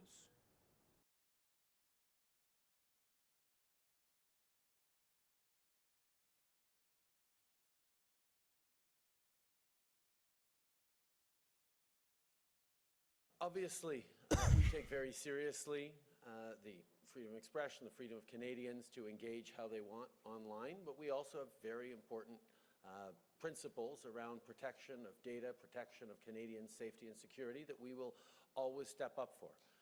Like many countries around the world, we're looking carefully at how to ensure Canadians are kept safe online, and we're making the decision that for government employees, for government equipment, it is better to not have them access TikTok because of the concerns that people have in terms of safety. This may be a first step, it may be the only step we need to take, but every step of the way we're going to be making sure we're keeping Canadians safe. And certainly, I suspect that as government takes the significant step of telling all federal employees that they can no longer use TikTok on their work phones, many Canadians, from businesses to private individuals, will reflect on the security of their own data and perhaps make choices in consequence. But I'm always a fan of giving Canadians the information for them to make the right decisions for them. Okay. And joining me now is Enza Alexander, Executive Vice President at ISA Cybersecurity. Thanks so much for joining us this afternoon. Thank you for having me. So now that more government bodies are following with this ban, let's talk about a full country ban. Is that possible to see that put in place here in Canada? What? Well, Is she referring to like a China ban? Like what? I have no idea what what she's trying to say here. I think when it relates to personal devices and personal use of any application, I believe that it's an individual choice. And, you know, when we look at a social application, that there is an element of personal decision-making there as to the applications that you may utilize. I believe that that could be a challenge for some of the government bodies in Canada to really dictate what we do on our own personal devices. And so let's talk about that then, our own personal devices, that personal choice. Should people feel safe having the app or perhaps consider deleting it? Well, first off, I believe that we all need to read the terms of use as we enter applications. Even though these are sometimes written to be quite legal in language, I think it's important that we understand as individuals how the application and the data which we put into these applications, the additional data that may reside on our... I mean, like, the funny thing is that, you know, we do the exact same thing, but for, like, American companies, right? Like, say, Facebook, Twitter, YouTube, Twitch, you know, those sites as well. And, like, no one bats an eye about it, right? But automatically, as soon as, like, a competitor comes into the scene that's from a country that is quote unquote like seen as not as friendly to the West, like we lose our fucking minds over it because we're so fucking stupid. Like, you don't think like those other companies don't do that shit either? Like, come on, bro. Like, of course they do. There's no shot that they don't. And like anyone who says that that they don't is just capping. Like, no shot that they're not capping. Our devices, like our calendars and other information that might be shared, could be exposed in that application. And so, again, personal choice. I think you sort of hit the nail on the head there. A lot of those terms of agreement, it's a lot of legal jargon. Not a lot of people use them. They simply hit, download. So could you walk us through a few things people should really understand? What kind of cybersecurity risks does an app like TikTok pose? Absolutely. So, with TikTok, Literally no more than like any other like social media app, right? Or something similar. Like we automatically trust like other companies with our information when it comes to social media, right? But the funny thing is that we literally don't we literally just turn a blind eye to it because we trust that they're going to be doing the right fucking thing with our data, right? Which is ridiculous.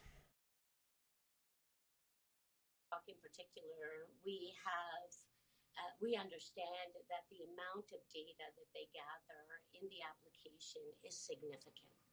So the more data that an application is requesting from us or that we are entering into that application could all potentially... Here's the funny thing, right? Just don't do it. You don't have to do it, right? Like, for example, for me, I get requested to enter in my phone number all the goddamn time. But guess what? I'm not stupid enough to do it.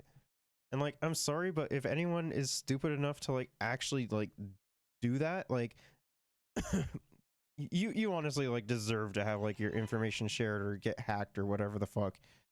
Like, sorry, if you're gonna be stupid about it, you deserve everything that you get. Like, it's so silly, man. There is no reason on why you should be doing that to begin with, right? Like, the only exception that I can think of would be like two-factor authentication. But like, even then you have the option to say send it to like an email, right? And like, why the hell wouldn't you do it through there? So to a cyber breach. And that could be an individual breach or a corporation breach, depending on whether or not that particular device is part of your own personal environment or could be both personal and a professional device.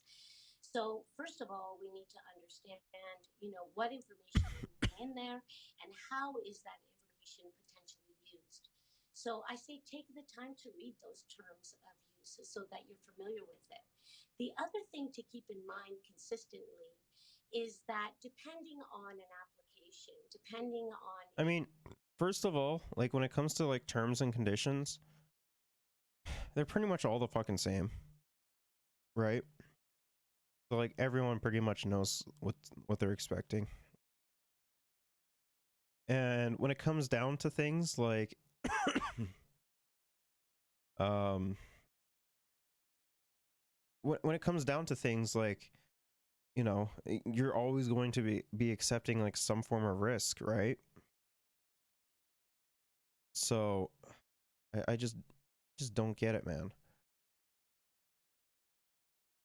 It's or it may be shared, the information may be shared geopolitically outside of Canada or outside of what you would consider to be your network, both personal and or corporate.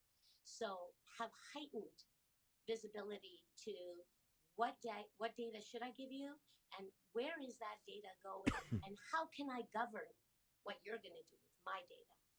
And so just quickly here, your best advice, your best tip for someone who has TikTok on their phone right now. What should they look at? Perhaps what should they do or block or not allow the app to see? I mean, like, obviously, like personal information shit, right? Like, it's not rocket science.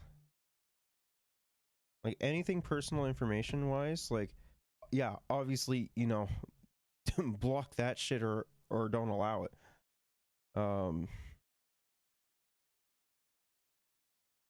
me see.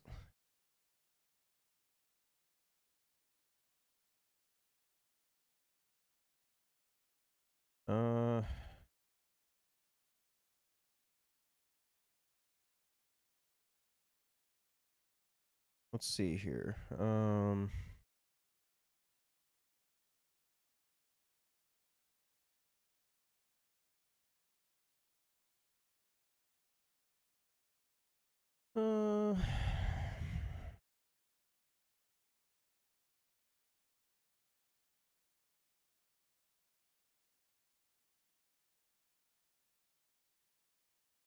Like, say, phone number, for example.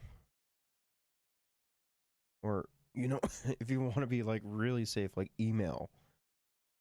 You know, contact information.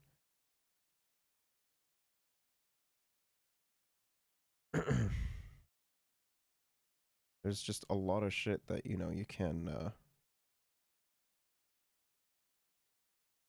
that, like, anyone with, like, 2 brain cells would not put in, right? And, like, I honestly don't think boomers are going to be using fucking TikTok anyways. Well, I think that you can enter TikTok through a browser. And so I suggested that you use a known browser in your environment where you can access the application in a more secure fashion as the first point. I mean, you can still get, like, fucking hacked on browsers, though. Like, haven't you ever heard of, like, keystroking? Like, that's a thing that people do on browsers. Like, what? Preference. You know, let's not open up other information on our device to an application that may be providing information, whether it's marketing or profiling, to external sources. Some great advice there. Thank you so much for breaking this down for us. Enza Alexander, Executive Vice President at ISA Cybersecurity. Thank you for your time. Thank you. Stay cyber safe. I mean, like, the thing is like, all this shit is like all these recommendations that they're making are like, I don't know, like early 2010s era, right? Like, come on, bro. This was a marketplace one. I don't think we have time to do. We might do so tomorrow. What was it though? Sodium, your food at Boston Pizza, Earl's, Joey Restaurants, and others. Okay, that's interesting. So, yeah, we definitely will be keeping up with the this you know, the allegations of the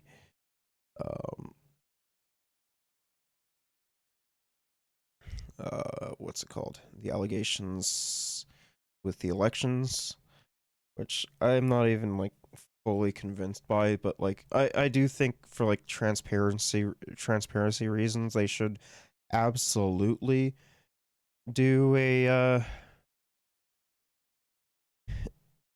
an investigation into, right? Or have a public inquiry, sorry. Well, they can investigate into it too, as well. And like if they find something, they find something, right? And if they don't, well, they don't. Like the inquiry is, I think would be like would have a lot of credence for the federal liberals. Just being like, hey, we're being transparent about this.